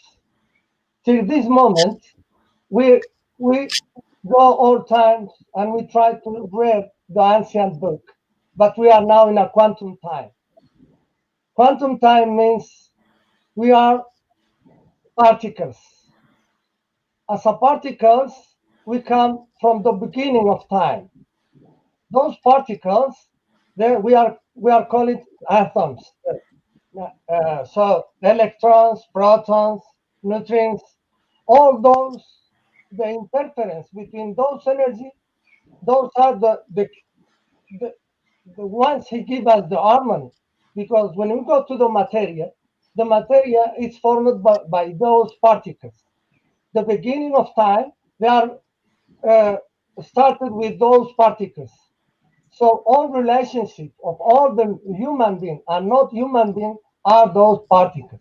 When we understand the worlds we see, everything we are around us are particles. So that takes us easy to do harmony with everything because all of us, we are one. What's in this quantum time with the artificial intelligence, day by day, moment by moment increase. But in human being, the intelligence Day by day, it's lost. In every minute, it's lost. We are talking about robotic time. Robotic time, every time are developing. Even the body change robotic. They remove knees, remove hips, they remove feet, skin. So the five elements are okay, but the five elements are particles. Once the particles are in harmony, because there are four forces, I'm sorry, I try to talk about this: the gravity, the electromagnetics, the strong nuclear energy, and the weak nuclear energy. All those energy are in our body, are in our man, in our universe. If we want to be one, we must to connect, because when we talk about particles, we are talking about the manifest. We are talking about God, because the beginner was the vibration. Those vibration, the Purusha start to be consciousness. Then Prakriti starts. And that's the development. So today we have one big problem. The problem, we are losing freedom. We are losing the human right. And Thank we are you. talking about the harmony. We are talking about the harmony, and I'm sorry, but everything is changed. We are in a chaos mode. That's my opinion. Thank you. Thank you. Mimunji gave a new dimension and a twist to the discussion where Kilohana ji was talking about nature. Mimunji said, no, we are along with nature, we are particles, and we are nothing but the accumulation of the particles. And he also said that the world is becoming more robotic over years, over time. Now the question comes to Arjuna ji is this, that when we say this particles, we are all are made up of particles. But when I go to woods and forest, same particles are in so much harmony with each other. But when those particles are accumulated in a human formation, what happens to us? Why are we not in harmony with self and with others? When we all are made up of particles in nature are so harmonized. But particle when takes a human form, what happens to us? Why human is not in harmony with self? Arjuna ji. Namaste, Hari Om, Dr. Vikran, and these fellow speakers. So honored to be here. Actually, you can see this time I'm in an open place, and behind me there's people practicing yoga, celebrating the International Yoga Day.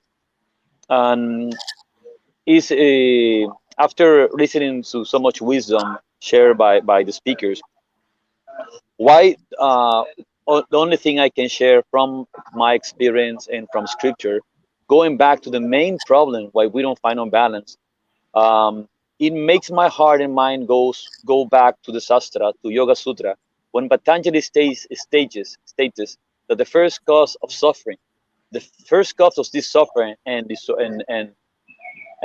course unbalance and this harmony is ignorance of ourselves, ignorance of who we are, which of all fellow speakers would know is avidya, who we really are. And relating to this beautiful exposition of Mataji, when she's speaking about the nature, Mother Nature, reminds of me of this story of Shavaketu in the Upanishads, when he's walking with his father in the forest, in the Upanishad, and he asks him, Shavaketu, do you see this tree? If you go to the roots of the tree and you cut the root of the tree, what you find inside? You find this savia of life. You know, this savia is in Spanish, and in English, I believe is a similar word, but it's this water of life that you find inside. And you cut the tree in different parts. And he had, Father, when you cut the tree in the roots, you find this savia. What is this? What is this savia? Then you cut the tree in the trunk, you find the savia, and you go to the branches, and to small branches, and to all branches, you find savia. Tat tuam asi.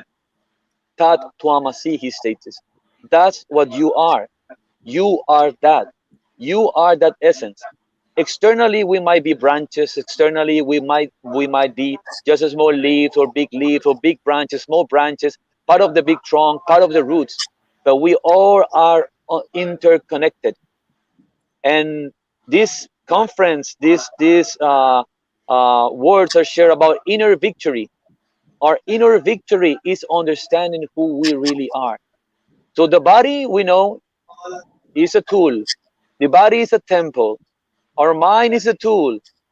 It's a beautiful tool. It's a gift, but it's part of the Prakriti. And if we go back to scripture, if we go back to the teachings, it's only in the Shaiva tradition a manifestation of the divine Shakti, and in the other traditions is matter is part of the manifestation of the matter of Prakriti. But what we really are is that Purusha, that eternal spark of the self, that little part of the divine absolute self. So if we are able to connect and to realize that totality that we truly are, beyond from the ego, not seeing the ego as a bad thing, just is a tool. The body is a tool, ego is a tool, everything is our gifts. Our gift. Thank you. So Arjuna ji so beautifully made the circle complete. He said, yes, there is a disbalance that comes out of ignorance of your true nature, your Swabhava. And he narrated a story of Svetketu, that unmanifest gets manifested in variety of forms, you, me, and everything, including nature. And we are one and deeply interconnected. Tat Tvam Asi, you are that only. Realizing the Purusha within, talks Patanjali Yoga Sutram. So then the question comes, once the enemy is identified, enemy is ignorance, enemy is avidya, enemy is limited identity is called ego, anger, attachment, hate, disconnect with nature, true nature, our true nature. Now the bigger question comes is, what is the solution? So again, coming back to Yogi Baba Adnan ji, now the culprit is identified. Now in our first round, we identified the inner enemy clearly. Now in the second round, we will be very specifically talking about how to win over that inner enemy of whatever we discussed. So very experiential and specific answer to the question, how to win over this inner enemy. Well, as we have been unfortunately taught to be physically, individually, just that for so many thousands of years, the answer is that, in my opinion, we have to realize in the worldwide mind that everyone has to realize that unity, the oneness, is the answer. Because if we understand the oneness, like all dear speakers has mentioned altogether, that the whole nature, the sun and the sea, the water, the fire, animals, insect, everything is just one body. If we realize that oneness, then we cannot harm any element in this earth, and we cannot be destructive in any way. We will be always productive in that sense, that we have to develop this oneness, as mentioned earlier in my speech. We have to widely teach this yoga methods in the schools for the children to understand the oneness. When this is understood, like sometimes I ask my students, tell me what is success for a human being. I ask my students, and so some says, okay, success is to be smart, success is to get good profession, success to become an artist, success to be strong, powerful, many words. At the end, I just said, of course, if they don't realize it, there's only one success. If you can have peace, internal peace, which is absolutely eternal peace, which comes with the bhakti, with pratyahara, with niyama practices of yoga, which you control your inner world, you balance your inner world, you go internally to self and realize who you are, with also bhakti, believing this creation, and you get the internal peace. You don't care so much about to become better than anybody else, and no competition with anything else in the world. You just be as you are in harmony, and you reach the peace. And I tell my students, that's the success. So that's the inner liquid of. Thank you. Thank you. Yogi Baba Adnan said that the solution is oneness, Advaita. There is no other. And he said that that brings the peace. And he probably is indicating that there are 4 types of people in the world. Type 4, unhappy and unsuccessful. Type 3, successfully unhappy. Type 2, happily unsuccessful. And type 1, successful and happy. And real success is being peacefully happy in wherever you are. That's amazing. Thank you very much. And he suggested that it's a 8 limbs of yoga are made for that only, for your inner peace and harmony. We'll go back to Kilohana ji. Now, once we have identified the problems of this disharmony, now from the wisdom of Aloha, how to harmonize ourselves again and establish self back in peace. Practical tips from your side for everybody in the world. Practical tips. Yes, what to do. I think it comes back to the word aloha, which is often used as a greeting here in Hawaii. We welcome people with the word aloha. We say farewell with the word aloha. We express love, but it's actually a path, a way of life. To really practice these principles is to live it, to feel it within oneself, to radiate it, to welcome others, to bring all of the particles together, that we're all one, we're all in harmony. We just need to realize it and find it. And if I have a moment, I'd like to share a chant that welcomes all. Oh, now tahala mitalehu hallelujah noya natanoe. Oh, tanoya ano ine ili ane. Ho'io tahiti mai, hiti mai no oko, iti tu no me te aloha, aloha e, aloha e, aloha e. This chant describes that inner harmony, that peace that one finds within oneself, and it's so perfect, it's so beautiful, so calm. All that is missing is your presence. Mahalo. All that is missing is? You, the others, the rest of the world, that we realize this and come together in peace. Thank you. Thank you. So beautifully you sang the song of Aloha, and she says that Aloha is the solution. Aloha means love, the path of being connected. And once you feel that connected, once you realize and you radiate it to everybody around, certainly that balance in your nature with your surrounding all automatically gets established. Mimunji will come back to you with your own point. These particles with which we are made, once those particles grow up as a human being, why do they fight them? Why don't they understand that we all are same in particles? In quantums, we are same. We are one. We are the same vibrations of the consciousness at the quantum physics. Then why it happens? Like I was talking to an expert of quantum physics. I asked him, does atom has a religion? Or is there a religion of electron? Then they said, no, particle has no religions. Then what happens to human beings? Why we fight? Why don't we establish ourselves in yoga? Particle accumulated, why do they fight? Yes. Our genetic system. Genetic. System, we have all our inheritance from the beginning of time. So when we say I am, I'm in doubt that we are, because we are the continuation of others. We are the continuation of our ancestors. We are not.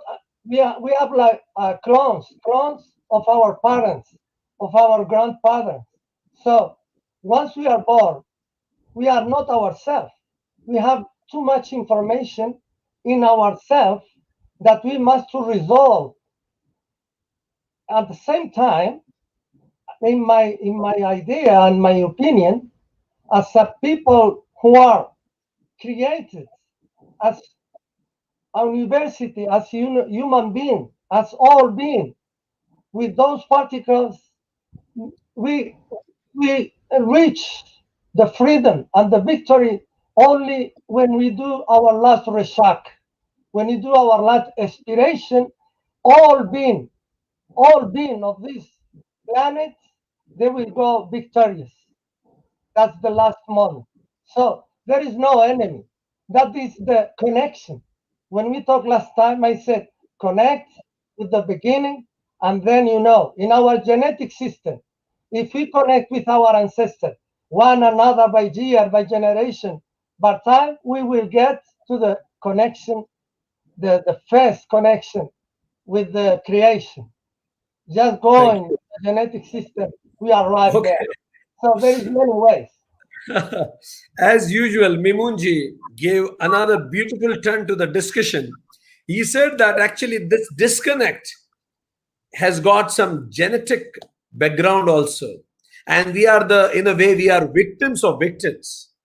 Like this deviation from the original self is being since ages, since time immemorial. So we really need to trace back, and we understand that we sprout from the same root. So that way we can connect back. Then certainly that's why probably in Sanatan Dharma, when a child is born, they tell in the ear of the child, Aham Brahmasmi. This is the first thing they want child to listen, that you know that you belong to that same root from where everybody has sprouted. So Arjuna ji, how to establish this connect with self back? As Mimunji said that even from the childhood it has to be done. So would you like to give some reflections on what kind of nurture should be there in the society and in the families, so that people can be established in self rather than taking selfie? So much interested in taking selfie, let's be more interested in self. What should be done?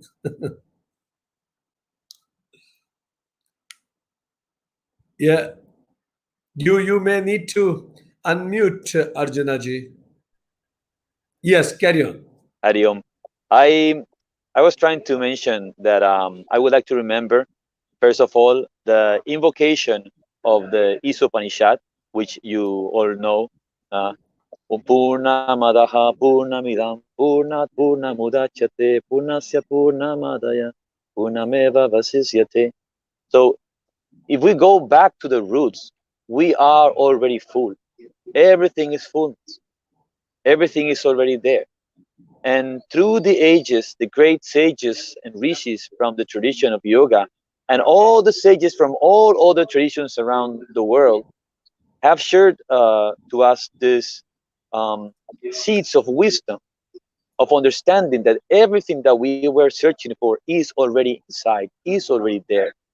And to be able to access that understanding, to access that realization, that is mainly the word realization of the self, realizing who you really are, what you really are.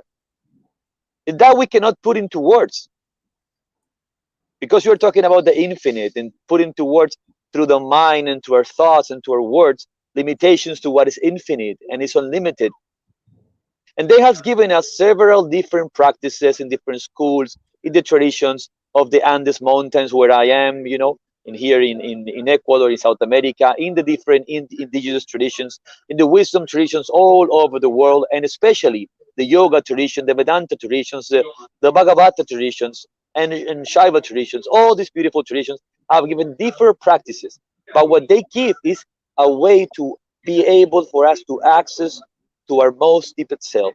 So I believe it's very important to give to the children, to give to the youth, different techniques, and maybe just a simple techniques, relaxing your forehead, and observing your breath, feeling the touch of your breath, be here and be now.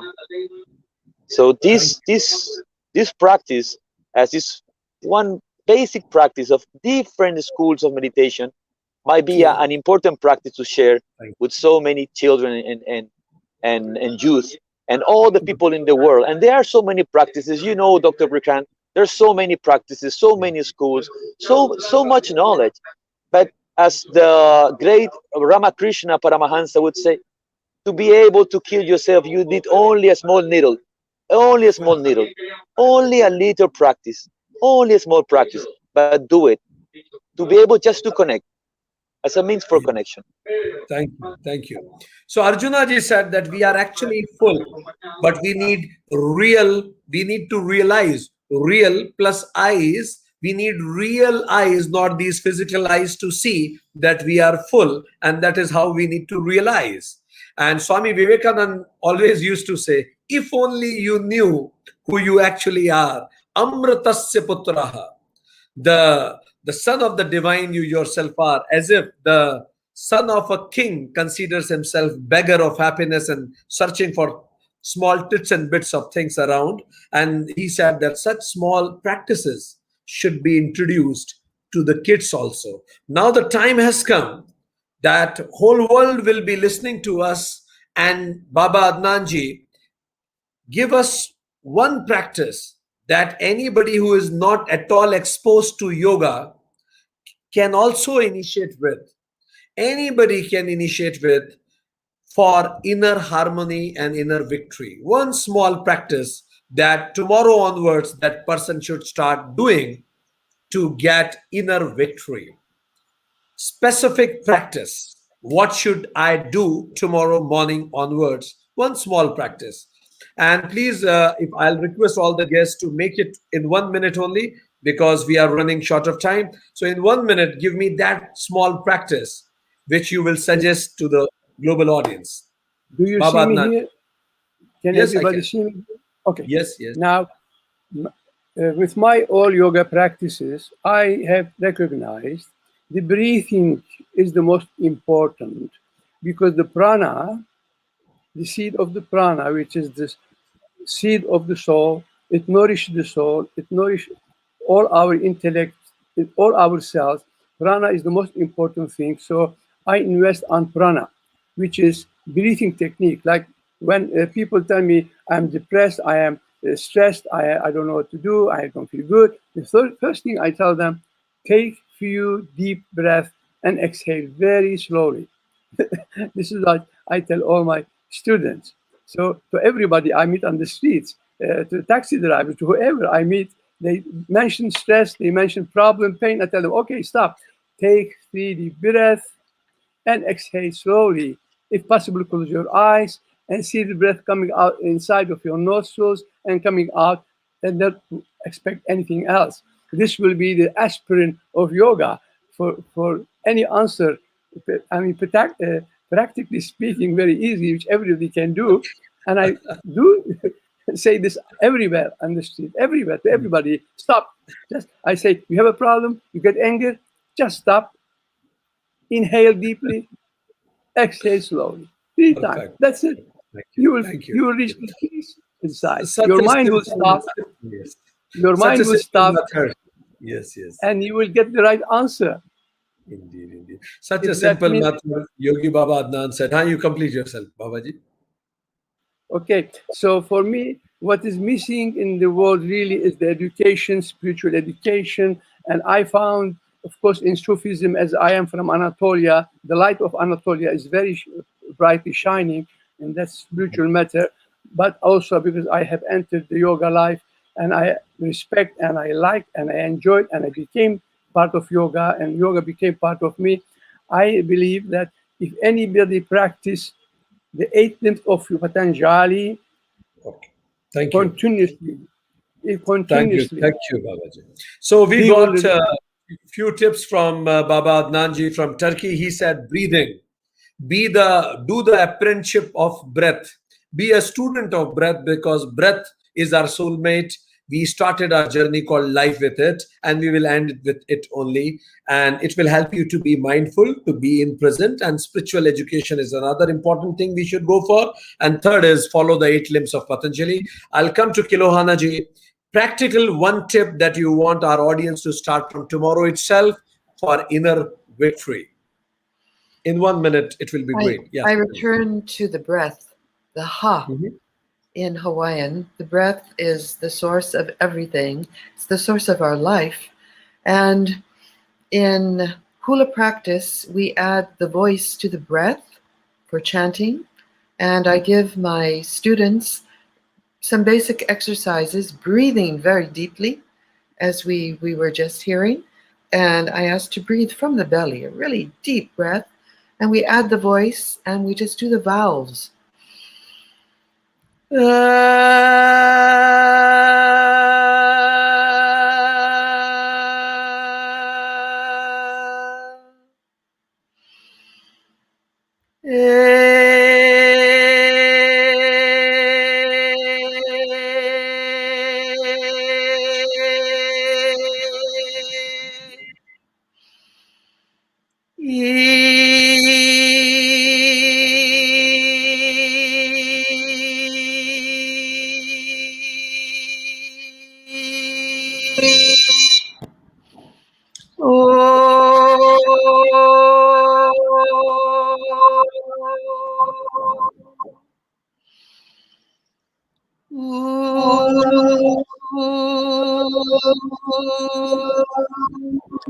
And then in one breath, all 5 vowels.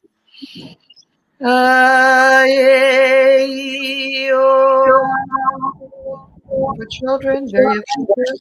You have 3 full sets in one breath, and then 5, and then 10, and then 12, and then 15, and you keep going, and you increase the capacity of breath, and you build confidence because you're adding the voice, confidence, and Thank it creates peace and harmony. Thank you. Thank you very much. So amazing. Thank you very much. She said that these 5 vowels should be chanted, and the vibration that it creates helps you to connect with self and the surrounding cosmos also. Thank you very much. Now, Mimunji, in 1 minute, quick, one tip, what audience should do from tomorrow onwards for inner victory? First, to be connected. To be connected first. If the connection is there, there is nothing to do. Even if you do good breath pranayama. I want to say one thing. The energy vitality are neutrinos. Neutrinos, they are traversing us by millions in every moment. Even the planet is traversed by neutrinos. So when we take the breath, we take some neutrinos and air. But neutrinos, they are penetrating in ourselves and practice to how harmonize those neutrinos. Each one has his own. But the first thing that I say is do your job correctly. If you are mechanic, be mechanic. If you are anyone, first in this life, because we are talking all time for intellectual people, but the planet is full for normal people. Those people, they are the victorious as any other one. That's Thank you. Mimunji rightly said, do your job correctly. When you do whatever you're doing with your mind, body, and soul in that, automatically you become harmonized. Perfect. Thank you very much. Arjunaji, in 1 minute, very quick, your tip for our audience to do tomorrow. Dr. Brikanji and fellow speakers, I previously recommended this: relax your forehead and be aware of your breath. And all these great speakers have mentioned so many different beautiful techniques. And as you know, there are so many different techniques. And there's this beautiful practice of yoga we call mantra. Repeating mantra is so important. And I will suggest just one very easy and short mantra that everyone can repeat every morning as soon as they wake up. The first mantra. This mantra is thank you. Thank you. Be grateful. Be grateful for everything. First, as we say of Dharma, we do Dharma for the sake of Dharma. We don't do Dharma for anything else. And the same thing, we say thank you for the sake of gratefulness, of being grateful. So just before you open your eyes, before going out of bed, say thank you. Thank you. Thank you for the gift of life. Thank you for the gift of consciousness. And then if you want, you can also thank you for the gift of this body, the gift of this mind, the gift of this beautiful present that is you, and the blessing that you are for life, and all the blessings in your life. So that's the only small recommendation I can give. Be grateful all the time. Say thank you as a mantra all the time. Thank you very much, Gustavo-ji. And he said that being grateful and gratitude is the mantra. Thank you is the mantra. So let's conclude our discussion today, dear friends. Mimunji said that and quantum physics says we all are particles modified, and we are gradually moving towards a robotic body, which we should not. And in order to harmonize, we need to start living in rhythm. And he said that where this rhythm is lost, is also has a genetic backup in that, and we are victims of the victims, and that's why we need to connect ourselves back to the source. And for that, start doing with the first step is connect with yourself. Then you'll be able to connect with source. How will you connect yourself? Whatever you're doing, do it right. With your mind, body, and soul focused on one thing, you'll be in sync and you'll be in more harmony with self. Yogi Baba Adnan ji said that the biggest enemies are ego, anger, attachment, and hate. And materialism is increasing, and we consider ourselves this body only. We should think beyond it, and we should think the oneness that is Advait. The moment you establish in oneness, you feel peace, and that peace can be reinforced by bhakti and love. And along with that, when we practice 8 limbs of Yoga Sutra, then certainly that get reestablished. And he gave some techniques of breathing, inhale and exhale, be in the moment, probably inhale love, exhale all your worries, go for spiritual education, learn Patanjali Yoga Sutra. Kilohana ji from Hawaii said, aloha is the method, aloha is the way, aloha is you are, aloha is love and everything. She said hula is inner harmony and be with the nature. She said wear forest, embody nature, move with the nature, carry your weather within you and be with the nature. She said aloha is the path of life, embrace everybody, radiate oneness. And for that she said have 5 vows. She said that even the voice is the modification of the breath itself. Breathe from the belly, and she gave such a beautiful 5 vows method from even kids to follow easily. Thank you very much. Gustavo ji said that the imbalance comes from avidya, ignorance. He mentioned about the story of Shwet Ketu and the tree, how it gets manifested from nothing. Similarly, nothing means it all a united consciousness or the universal consciousness. He said that Tattva Masi, the moment we realize it, we realize the Purusha within this Prakriti, and then we realize that we are already full of abundance, and for that we need real eyes to be Amrita's Putra. For that we need to relax ourselves first, because a turbulent water cannot you see through it. So you need to have a peaceful water so that you can see through it. So relax yourself, observe your breath, and he gave a mantra for repetition, that is gratitude. So I express my gratitude to respective experts and all people who are watching us from different parts of the world. And let's pray together that we'll have our inner victory in life very soon. Thank you very much. Namaste. Oh. Okay, let's say hello, namaste. It's all the people from Ecuador. Namaste to all. Namaste. Amazing. Hello, International Ecuador. Yoga Day. Namaste. Thank you.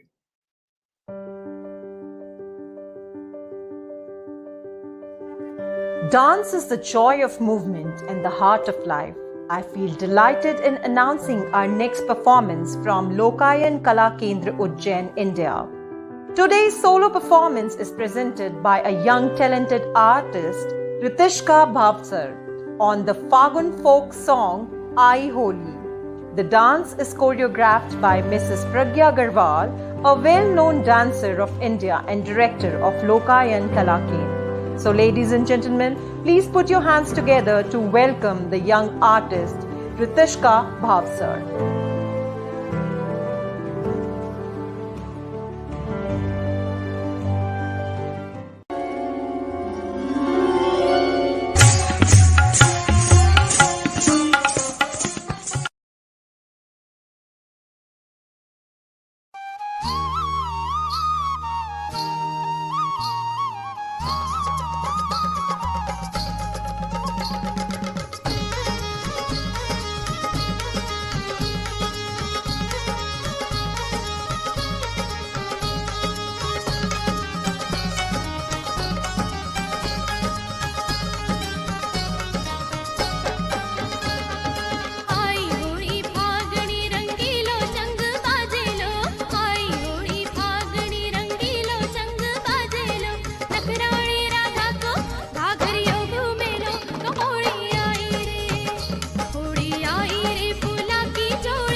On behalf of United Consciousness, I thank Ritishka Bhavsar from Lokayan Kala Kendra for her beautiful performance. Thank you so much.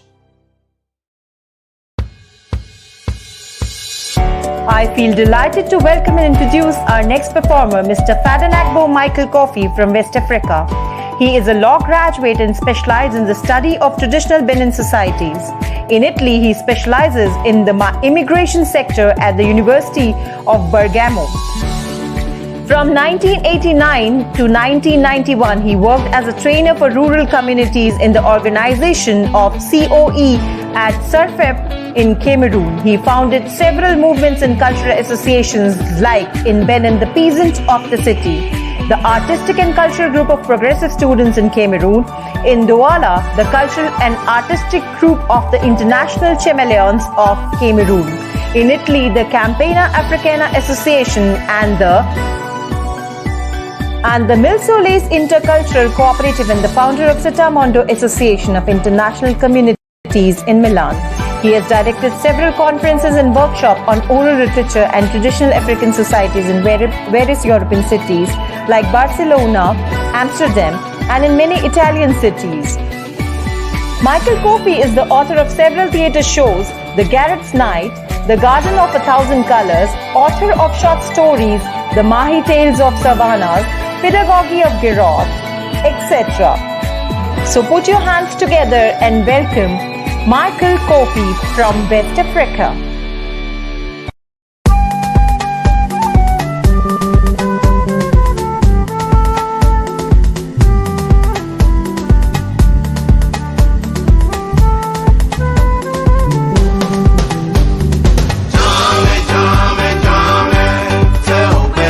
Jame,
On behalf of United Consciousness, I thank Mr. Michael Kofi for his wonderful performance. Thank you so much.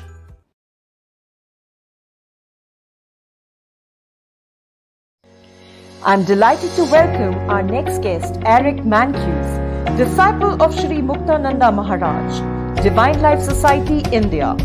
He is yoga teacher since 1975, professor of yoga of the United Nations Organization, Santiago de Chile, for 40 years, founder of the Chilean Yoga Association, founder and director of Advaita School Chile. It's a school recognized by Yoga Alliance International India. He is also a teacher trainer of teachers and instructors of Purna Yoga from 1990. So please welcome Eric Mancues.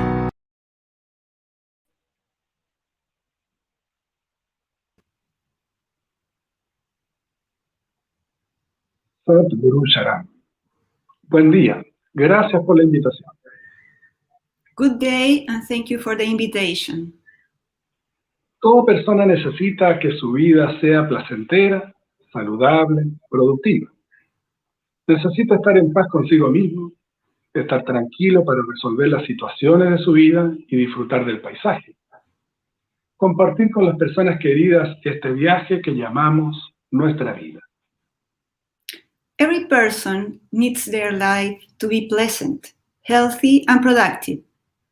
We all need to be at peace with ourselves, be calm to solve the situations in our lives, and enjoy the scenery.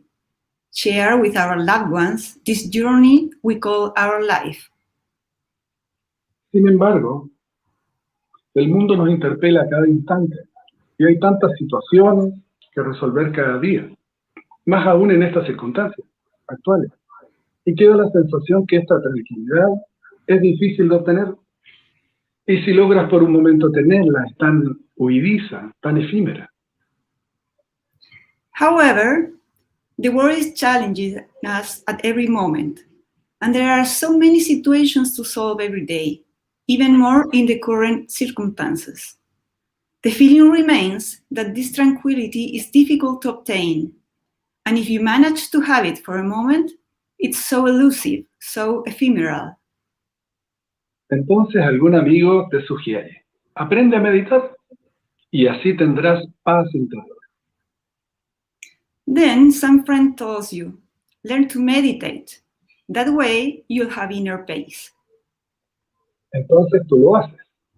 Then con tus ojos cerrados, repites Om, Om, Om. ¿Se lo dije o no se lo dije? Sí, se lo dije. Pero debí decírselo de otra forma. Ah, sí, estoy meditando. Om, Om, Om. Tengo que hablar con él. Le cuesta entender lo que uno le dice. Ah, sí, sí, la meditación. Om, Om, Om. ¿Cuánto tiempo habrá pasado ya? Then you do it. With your eyes closed, you repeat Om, Om, Om. Did I tell him or didn't I? Yes, I told him. But maybe I should have told him some other way. Oh yes, I'm meditating. Om, Om, Om. I have to talk to him. It's hard for him to understand what I say. Yes, the meditation. Om, Om, Om. How much time has passed? Esto le pasa a un meditante nuevo, cuando no ha quedado claro lo siguiente. Para concentrarse, es necesario practicar previamente una actitud de distancia y neutralidad ante el objeto perceptivo, que aparece ante ti como sensación, sentimiento, pensamiento, recuerdo, y que roba tu atención mientras tratas de concentrarte en el mantra, como un gato joven que persigue la polilla. This is what happens to a new meditator when the following is not clear. In order to concentrate, it's necessary to previously practice an attitude of distance and neutrality before the object of perception that appears before you, a sensation, feeling, thought, or memory, and it steals your attention as you try to focus on the mantra, just like a kitten chasing a moth. Hay que practicar una actitud de gato viejo, que mira la polilla y ni se inmuta, la mira y luego deja de prestarle atención. You have to practice the attitude of the old cat, who looks at the moth and does not flinch. First, he looks at her and then stops paying attention. Esta actitud se llama pratyahara, quitar el reconocimiento al objeto de la percepción.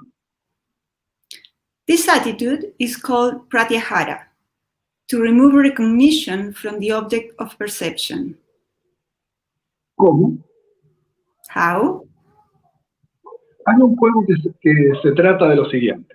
Te sientas con los ojos abiertos y otra persona al frente hace payasadas, muecas, gestos, movimientos, sonidos graciosos y divertidos que impulsan a reírse.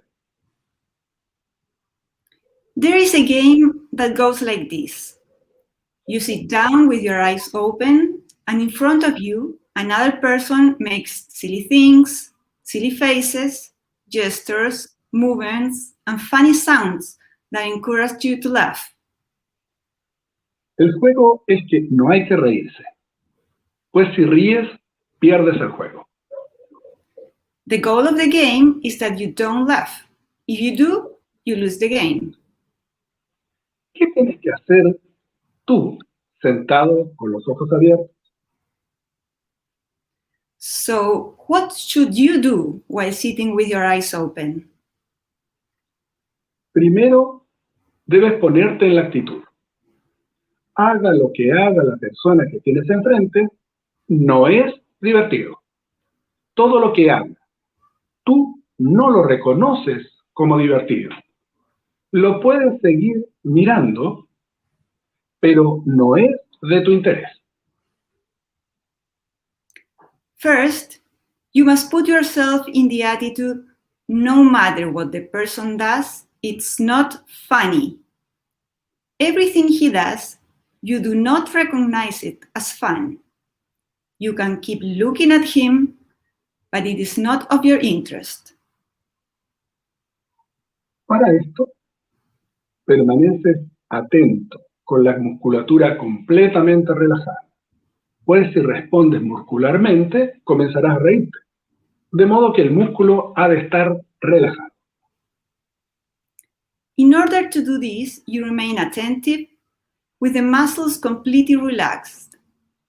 Because if your muscles respond, you will start laughing. So the muscle has to be relaxed. Tu respiración debe ser espontánea. Te concentras mientras miras a quien tienes ante ti, que no haya la más mínima afectación en tu respiración, para no reír.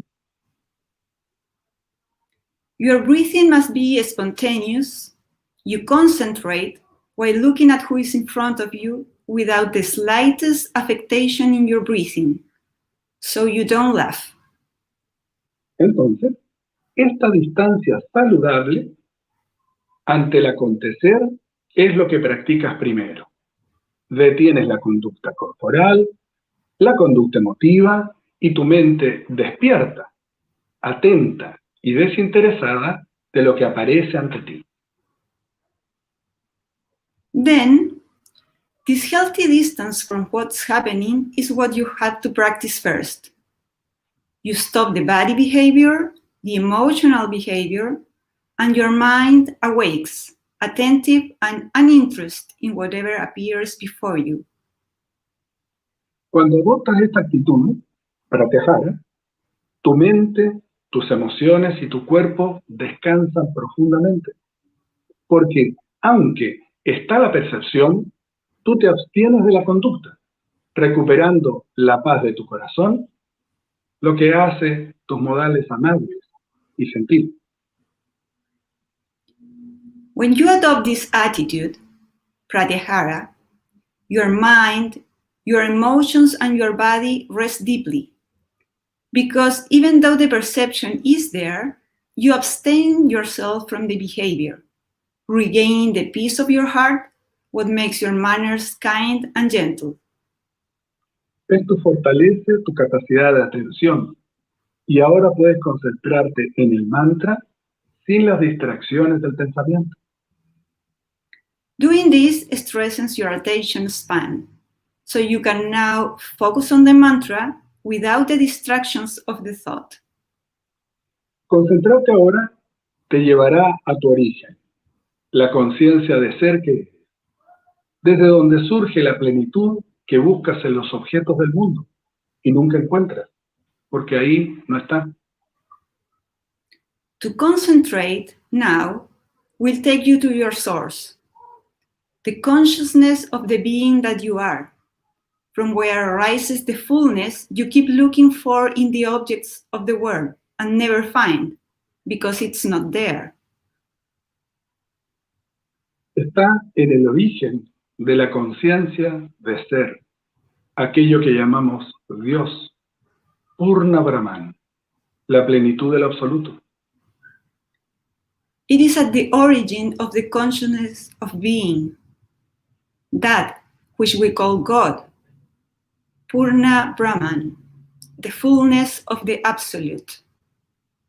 Tatuam asti, eso eres tú.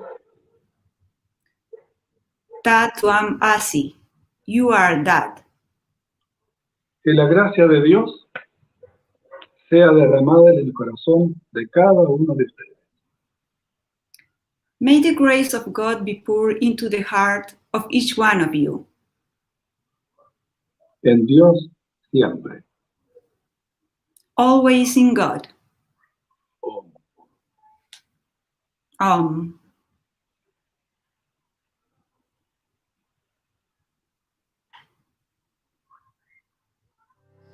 On behalf of United Consciousness, I thank Eric Pancuse for sharing his views. Thank you so much.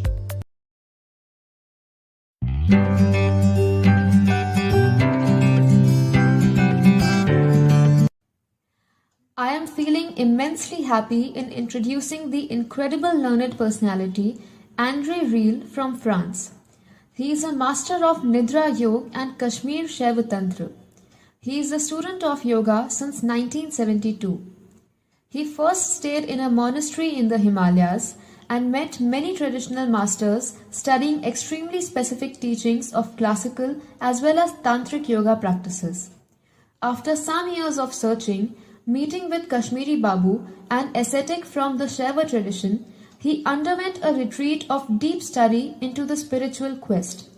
Also, very touched by his meetings with J. Krishnamurti and Sri Anand Mahima, he studied further important aspects of the inner path.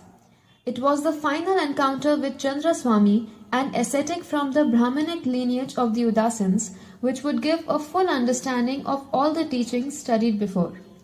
He has been teaching Mantra Yoga, Pran Kriya and Swadhyay.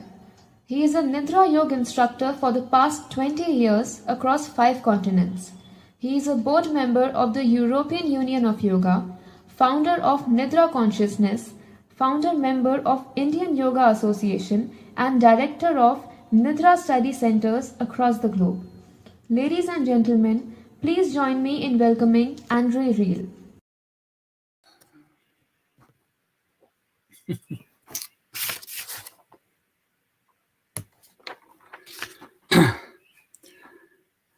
Hari Om, Hari Om, Hari Om, everyone. I'm very touched and happy to be part of this event. We have been working on it since month and month, as I'm part of the advisory board of the United Consciousness organization. And we are doing an extraordinary work all together. And today we have been able to invite you from all over the world. And thanks to this extraordinary capacity of technology, But also, thanks to this COVID virus, which is spreading all over the world, which has helped many people to link and connect together, as we could not meet anymore physically. So in one way, being into this world pandemic is of course very difficult for people who are suffering. But on the other hand, it has helped a lot for many of us to link together. So we are going to have a little exercise together right now. I'm talking to you from south of France. It is now almost 7 in the evening. It's pretty sunny today. And we have this opportunity of linking people. We were able to bring together people from 47 countries today and tomorrow also. And this exercise that we're going to do, what people call meditation, it's kind of a way for being together, facing reality as it is. I know you've been listening to quite many lectures up to now, so we will go into a kind of togetherness through sensations, and I will not give you any lecture about yoga in general. We just have a kind of what people call practice and something we're going to do together. So you're going to sit wherever you are, sit on a chair or sit on the floor, doesn't really matter. And just forget about everything that you have heard that is food for the thought. And let's go to food for the sensing and feelings. So close your eyes for a while and keep your back a little straight, just a little, don't stretch it.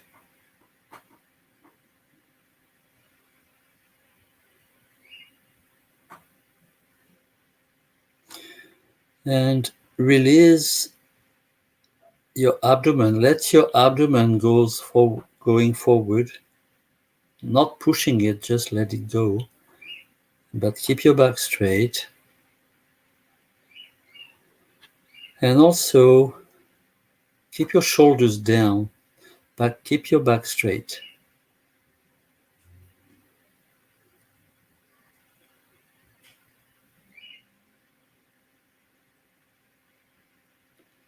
Have your eyes closed.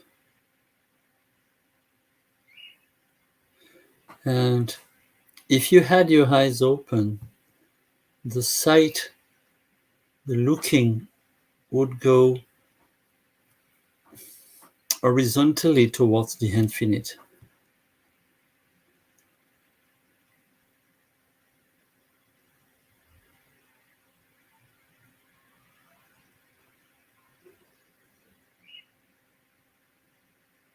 So your eyeballs are just facing the infinite in front.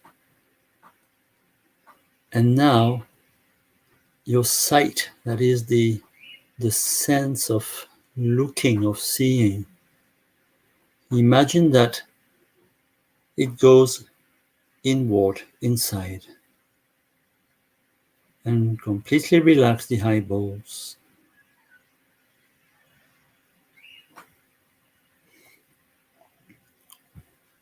Now, swallow up your saliva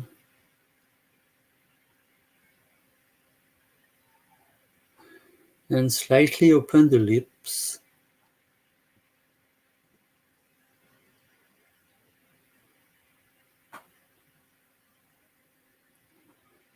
Let's stay for a while in silence, remembering that we are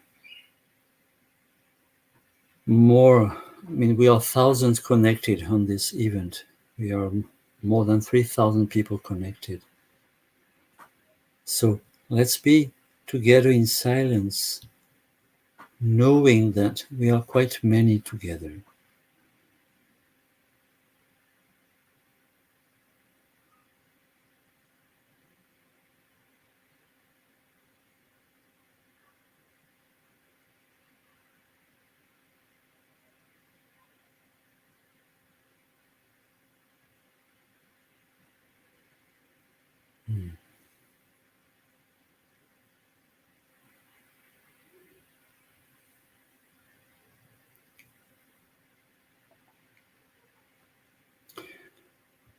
And then slowly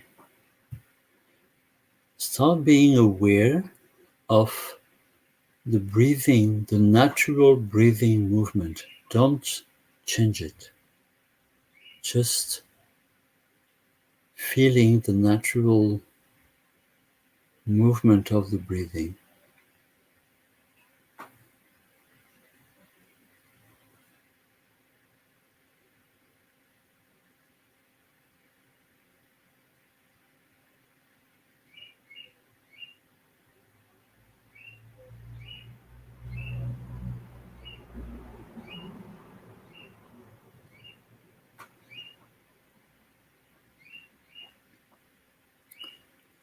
Be very, very attentive.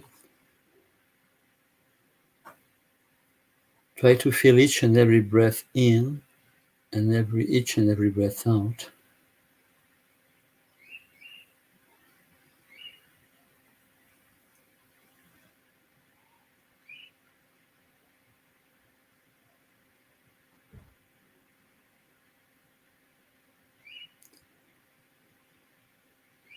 Be very attentive. Quite often, when we are watching or listening or sensing the breathing or anything else,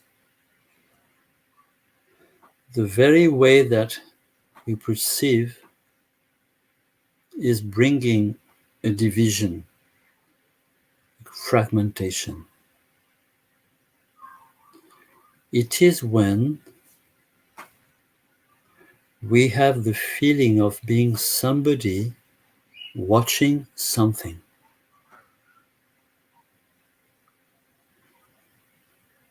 Now, when watching or sensing, listening, observing the breathing, it might happen somewhere in your abdomen or in your chest. Now, imagine that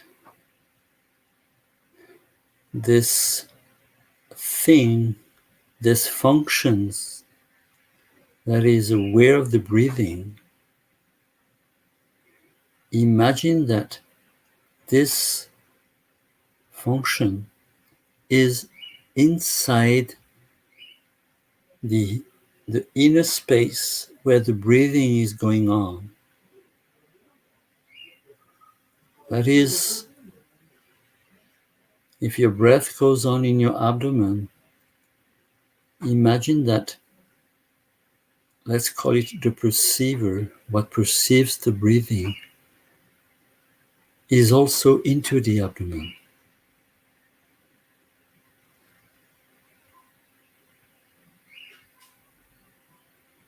Or in the chest, wherever it is. You cannot forcefully do this. It has a lot to do with an intention or an opening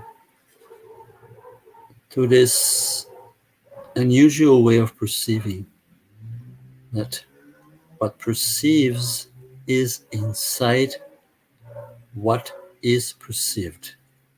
Go on in silence for a while, with this.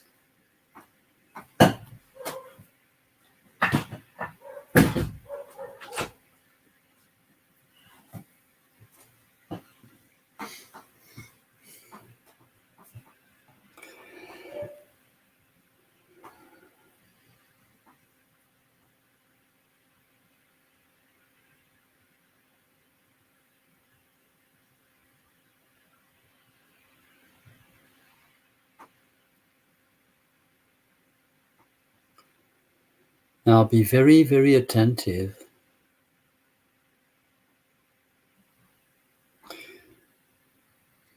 Be aware of the physical movement of the breathing. If it happens in your abdomen or in your chest, just be aware of the physical movement. There is a kind of expansion and retraction. There is a physical movement. Just be aware of it.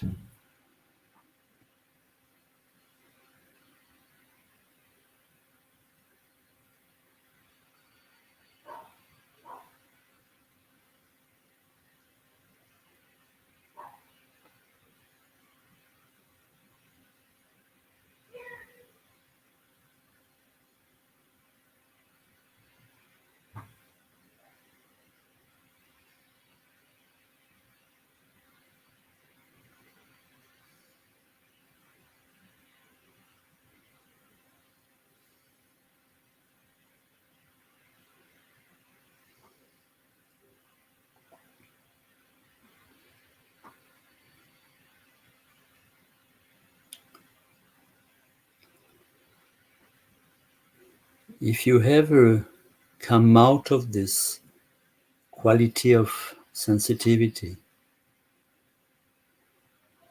the moment you become aware that you have started whatever thinking or anything that might happen, don't fight against that. Just come back to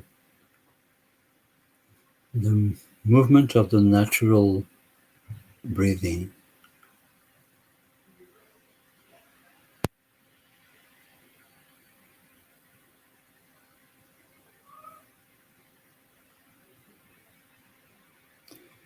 Being aware of the physical movement.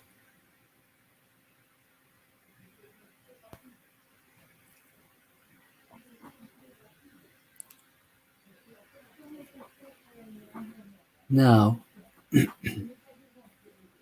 let's try to go into a little more subtle reality of the breathing.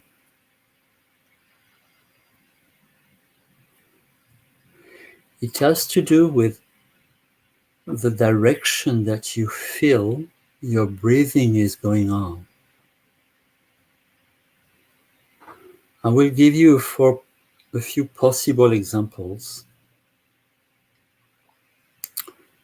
You might feel that the movement of the breathing is going upward, downward, and then downward, upward.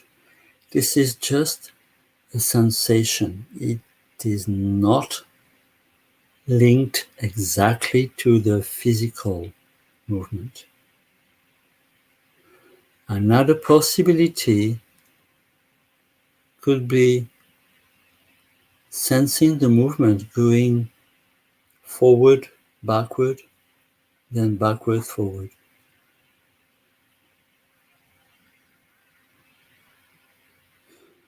Another possibility could be from a center to the sides, and then from sides back to the center.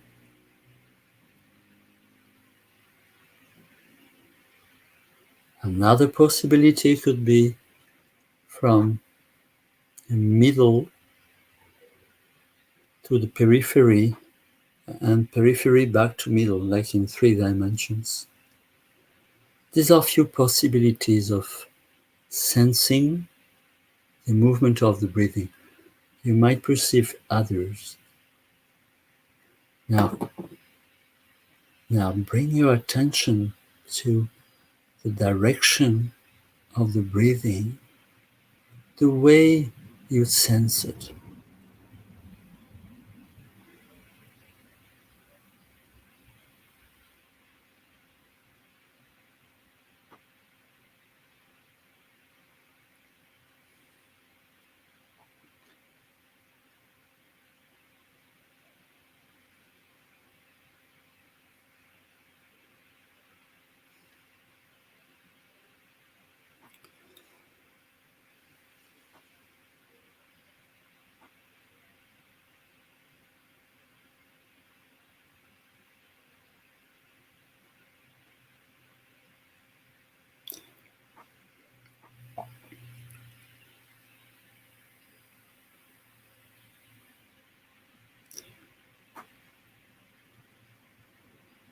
And now, all together, let's go to a more subtle level of the reality, still related to breathing. That is,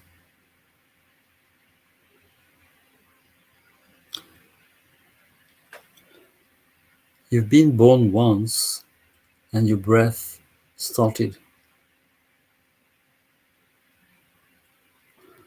One day we will die and our breath will stop. People will say he or she has expired.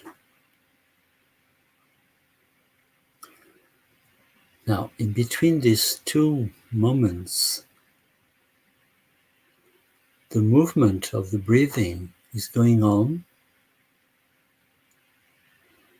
and it doesn't need you to do anything.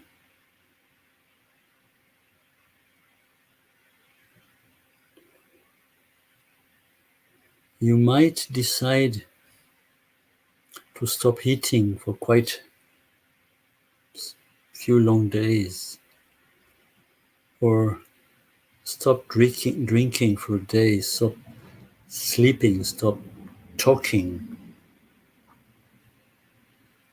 You might stop at your will quite many activities,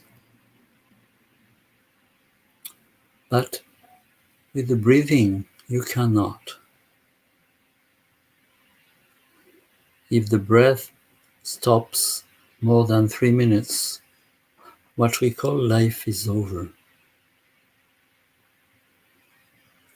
So now try to come very close to that thing that breathes through you and that keeps you alive.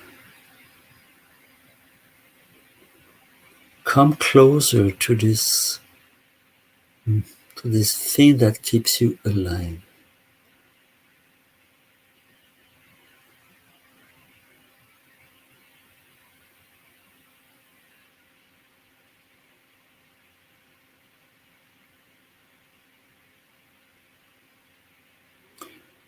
And kind of surrender to it, because there is no other way. And also kind of having affection for what keeps you alive. It's a mystery. Nobody has ever known what it is.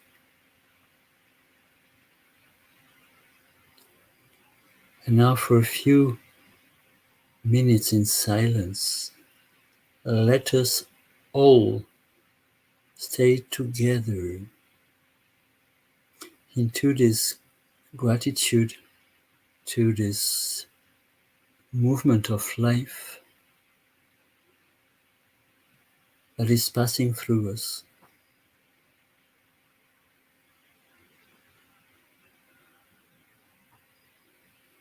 Let us stay together in silence with affection, just for a while, remembering we are thousands together today from all over the world. Let us be together in silence and affection, with gratitude towards what keeps us alive. Let's stay there. together.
Now, very slowly and gently, you're going to bring a little more air into your lungs, breathing in and breathing out a little deeper.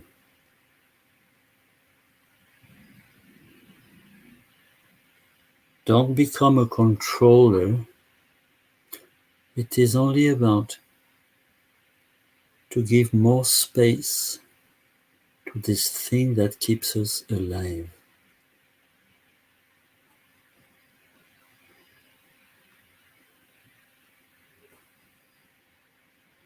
Let us breathe all together, all over the world. We are united here.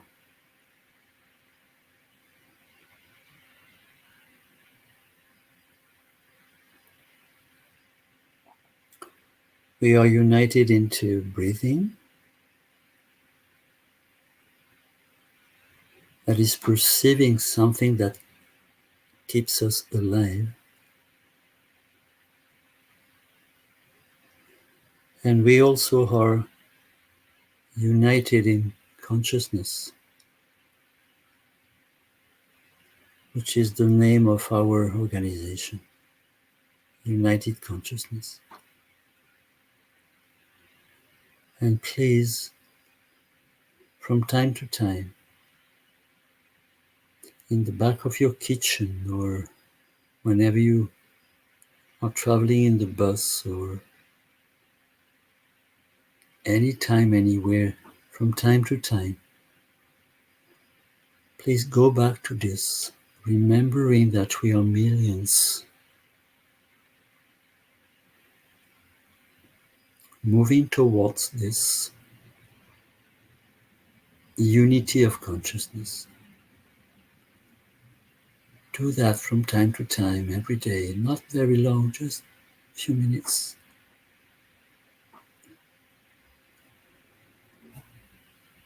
I wish you to be happy, and I send you my deepest affection and warm support.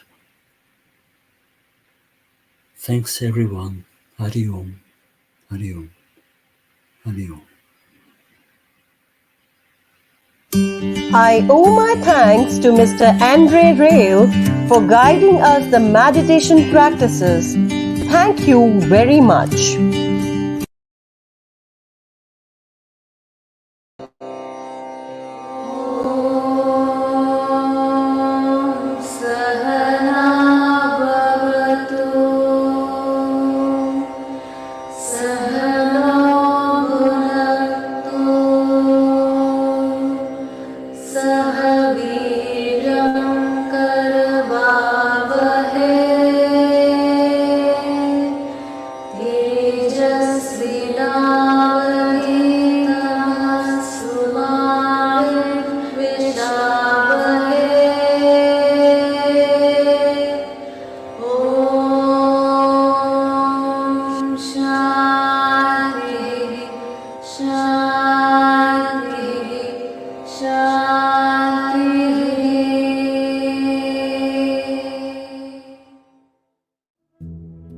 United Consciousness has celebrated International Yoga Day with the theme Yoga for Mind, Body and Soul.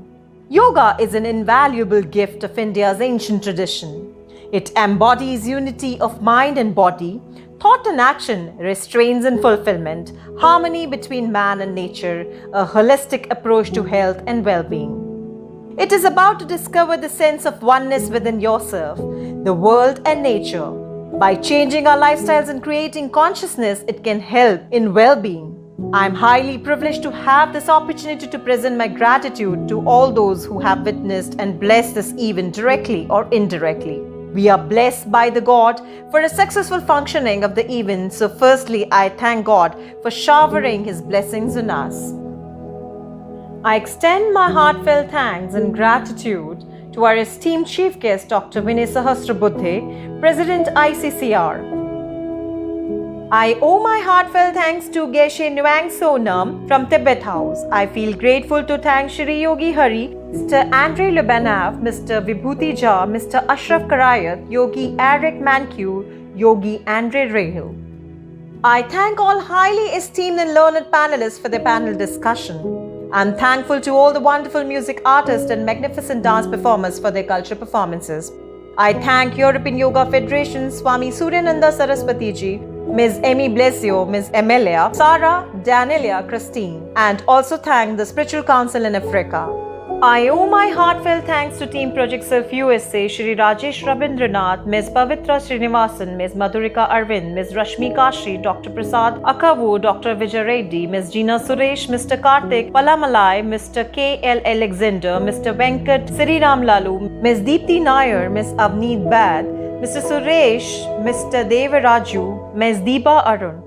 I thank Team Project Self Bharat, Dr. Vikrant Singh Tomar, Dr. Shweta Tomar, Aditi Meghna Mausan Prachi, Mr. J.S. Juneja, Dr. Paramji Juneja, Rishi Vishalji Arnav, Aditya Ashwin, Rati Dharmendra Ji, Uday, Pooja Ji, Bharti Ji, Dipti Ji, Amrish Ji, Mrinalini Ji, Khushbu Ji, Jimmy Ji. I extend my special thanks to IG Shri Arun Kumar Ji, CRPF Mount Abu, and Assistant Commandant Mr. Amit Deswal and Mr. Vikas Kumar. I am grateful to our wonderful audiences and thank all visible and invisible sources blessing us. Thank you so much, everyone.